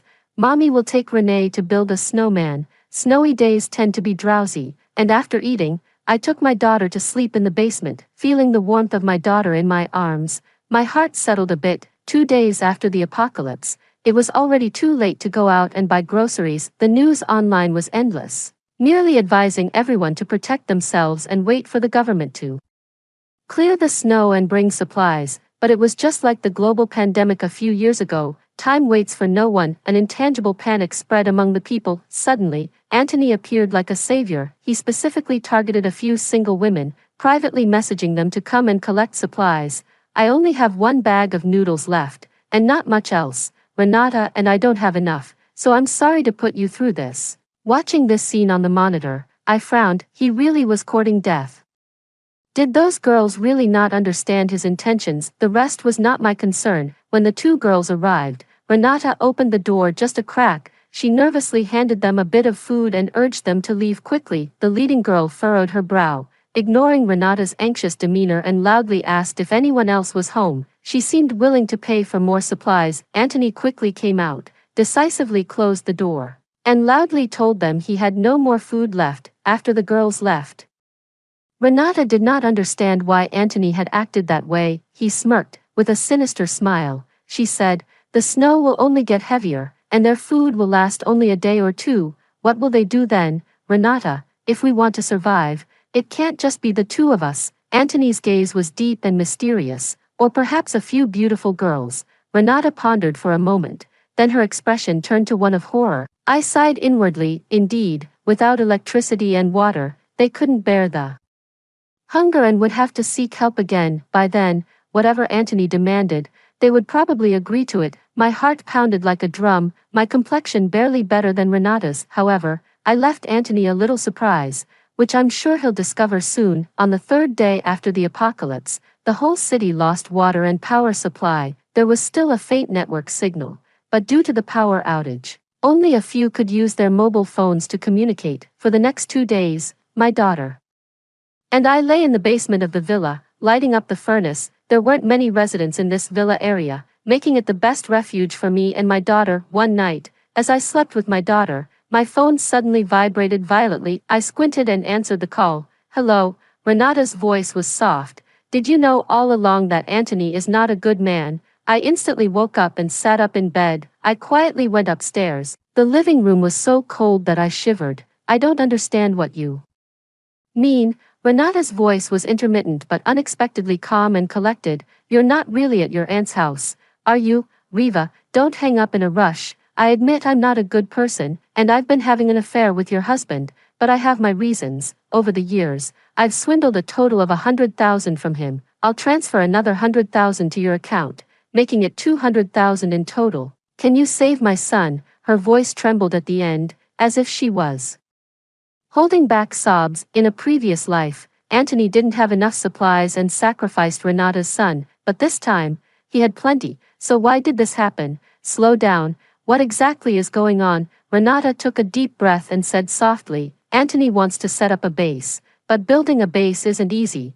He said he wants to take Regina out tomorrow to check the situation, but I know him. The way he looks at Regina is terrifying. He doesn't plan to let Regina come back alive." I still didn't understand. Why would he suddenly target Regina? Renata seemed hesitant to speak. "Anthony always harasses me, and Regina has seen it a few times and fought with him. Anthony always held grudges, and there were also the repercussions from a past life." It sounded true, and while Renata was unscrupulous, she cared deeply for her child. She wouldn't use Regina to deceive me, as it would be pointless. My voice was stern. "I might have a way. Just stall for 2 more days, and it'll be all right." I didn't have much affection for Renata, but I didn't want to owe her anything. In a past life, after my death, Anthony took his anger out on my daughter. Renata threw herself in front of Renee, taking a few hits while blaming Anthony. "Anthony, this is your own child, after all. Are you insane?" Renata exclaimed as the snow fell heavily outside, making it impossible to reach the hospital or get any medication. "If she gets sick, She could die, Antony responded by furiously slapping her several times, yet, Renata stood firmly in front of Renee, silently enduring the beating. It was then I realized, although her affair was unforgivable, as a mother, she was blameless and not as terrible as it seemed. After spending the last 2 days safely underground, I emerged with my daughter to a cleared sky. People in the villa area cautiously peeked outside to check the situation. The ground was covered with several meters of snow, but the warm sun provided a great sense of security. Drones hovered over the area. The announcement repeated a few times, "The blizzard has ended, the government will dispatch snowplows and supply vehicles. Please stay indoors to avoid the risk of another snowfall." Overnight, the blizzard stopped, and the air temperature rose. It felt as if the previous 7 days had been just a nightmare. Breathing the fresh air, I couldn't help but smile. The government acted quickly, with well-trained personnel clearing the snow all day nearby. Cell service and utilities were restored, and the city woke up amidst the white. 2 days after the apocalypse ended, I took my daughter back to the city, being cautious. I didn't go home immediately but sent a text to Renata and called the police. Her reply was slow and frantic. "Riva, Antony seems to have lost his mind." A brief message, yet it sent shivers down my spine. Soon, a video call came through. I cautiously covered the camera. When the call connected, Antony's face appeared, marked with dried blood, messy hair, and a meandering scar from the corner of his eye to his ear. Blinking through the screen, Antony leaned closer, his sudden gaze startling me. "Riva, are you behind this?" "No, that can't be right. You were supposed to be dead, not reborn." I muted the call and covered the camera. Antony, oblivious, turned the camera to show Renata lying on the floor, her head down, cradling a child. I couldn't hold back and cursed under my breath. He couldn't hear me but crazily grabbed Renata's hair, laughing as she cried out in pain. "Do you think the apocalypse is over? It isn't. I tell you, the next snowstorm will come soon, and you all will die. Only I will survive. I need to stock up on supplies." "Yes, stock up." I unmuted and asked, "Antony, do you still have money?" Hearing my voice, Antony burst out laughing, venomously speaking, "You wretch, I should have killed you back then to avoid all these troubles. But you're right, I'm out of money, need to borrow some more." I said sternly, "With all that you've already borrowed, you're probably blacklisted, aren't you?" "Divorce," I continued, trying to reason with him. "I can give you 200,000, he said. "If you don't leave, I'll tell everyone about your past and we'll see whether the apocalypse comes faster or you get taken away for research," he threatened. Antony had lost his mind. Before he was arrested, I wouldn't let him find our daughter, but considering what he had done before, for the safety of my daughter and myself later, deciding to divorce him quickly was the best choice. After the world recovered, it only took 3 days to get back up and running. I met Antony at the Civil Affairs Bureau. His eyes were bloodshot, his body wrapped in clothes. "Riva, you bitch," he began. I ignored his words, looking at him coldly. "Sign it, and you'll get everything promised." Antony signed the papers while glaring at me fiercely. "You think I wanted to marry you? I've had enough of these days. Take your money-losing daughter and get lost. The next time the apocalypse comes, I will deal with you without hesitation." His words were so certain that the people around us stared at him in horror. The blizzard a week ago had killed and injured many. It also exposed the darker side of human nature. No one wanted to experience such days again. I took the opportunity to sell the supplies I had hoarded for double the profit, and indeed, many people came to buy them. I made a tidy sum. After the stamp was placed, I happily put away the divorce certificate, got into my car without looking back, and drove away with my daughter to another city. No matter how you looked at it, staying with Antony in this place was not a good choice. On the day of the divorce, I messaged Renata with a burner number. She took the chance and ran away with her son. Resuming social operations was just the first step. Everyone knew that the time for reckoning was near. My daughter and I settled in another city. I opened a children's clothing store. That day, I received a message from the police. I found out that Antony had been arrested. He even made the headlines as a negative example. He mistakenly thought that the apocalypse would continue indefinitely, addicted to a world without law, money, or rules. A few days before the apocalypse, Antony had asked a glass installer to come see him. It was cold outside, and the installer, hoping to postpone, asked if he could come the day after tomorrow, but Antony insisted that if he didn't come today, There would be no tomorrow. The installer, gritting his teeth, braved the snowstorm and went. Then, he died out there. Not only that, but Antony used supplies to gain the trust of several girls. Renata had warned these girls not to come near here, but in extreme hunger, people often place their hopes on others. In the end, these girls were forced to exchange their bodies for food. Initially, Antony stayed in his house with his food, avoiding contact with anyone. The girls hesitated and did not reveal the truth. He managed to escape fate for a few days, but unexpectedly, debt collectors came knocking on his door. Before the apocalypse, Antony had borrowed a lot of high-interest loans, and those people tried everything to trick him into opening the door. But no matter what, Antony stayed inside his house, until one day, the family of the renovation worker reported to the police, suspecting his death was related to Antony. The police arrived at his door. Many debt collectors were surrounding Antony's house. He was arrested on suspicion of intentional homicide. When taken away, Antony was still furiously powerless. The apocalypse is coming soon. I am the chosen one, let me go, or you will see what happens. After he was arrested, Renata detailed everything Antony had done, including how he seduced or raped those girls, and even attempted to harm his own son. That day I told Renata to try and stall Antony for 2 days, just 2 days, and these problems would be resolved. She flattered him to the extreme, finally making Antony give up the idea of immediately driving Regina away. When captured, Antony already appeared to have severe mental issues, but after expert evaluation, it was determined that these sequelae appeared only after the apocalypse, and he still had to be responsible for his actions. Antony was convicted of multiple crimes and sentenced to death. He also became a public example, encouraging everyone to actively report. One by one, criminals from the 7-day apocalyptic blizzard were arrested. They had grown accustomed to apocalyptic novels, mistakenly thinking that extreme weather was a lawless zone, not realizing that such misdeeds would eventually be addressed. My children's clothing store is located on the busiest street. My daughter no longer mentions her father and has made many new friends. The sun shone through the clouds onto her, and after the blizzard stopped, there was still a layer of snow on the ground. My daughter turned around and called out to me, "Mom, come help me build a snowman." Smiling, I stepped outside and said, "Okay."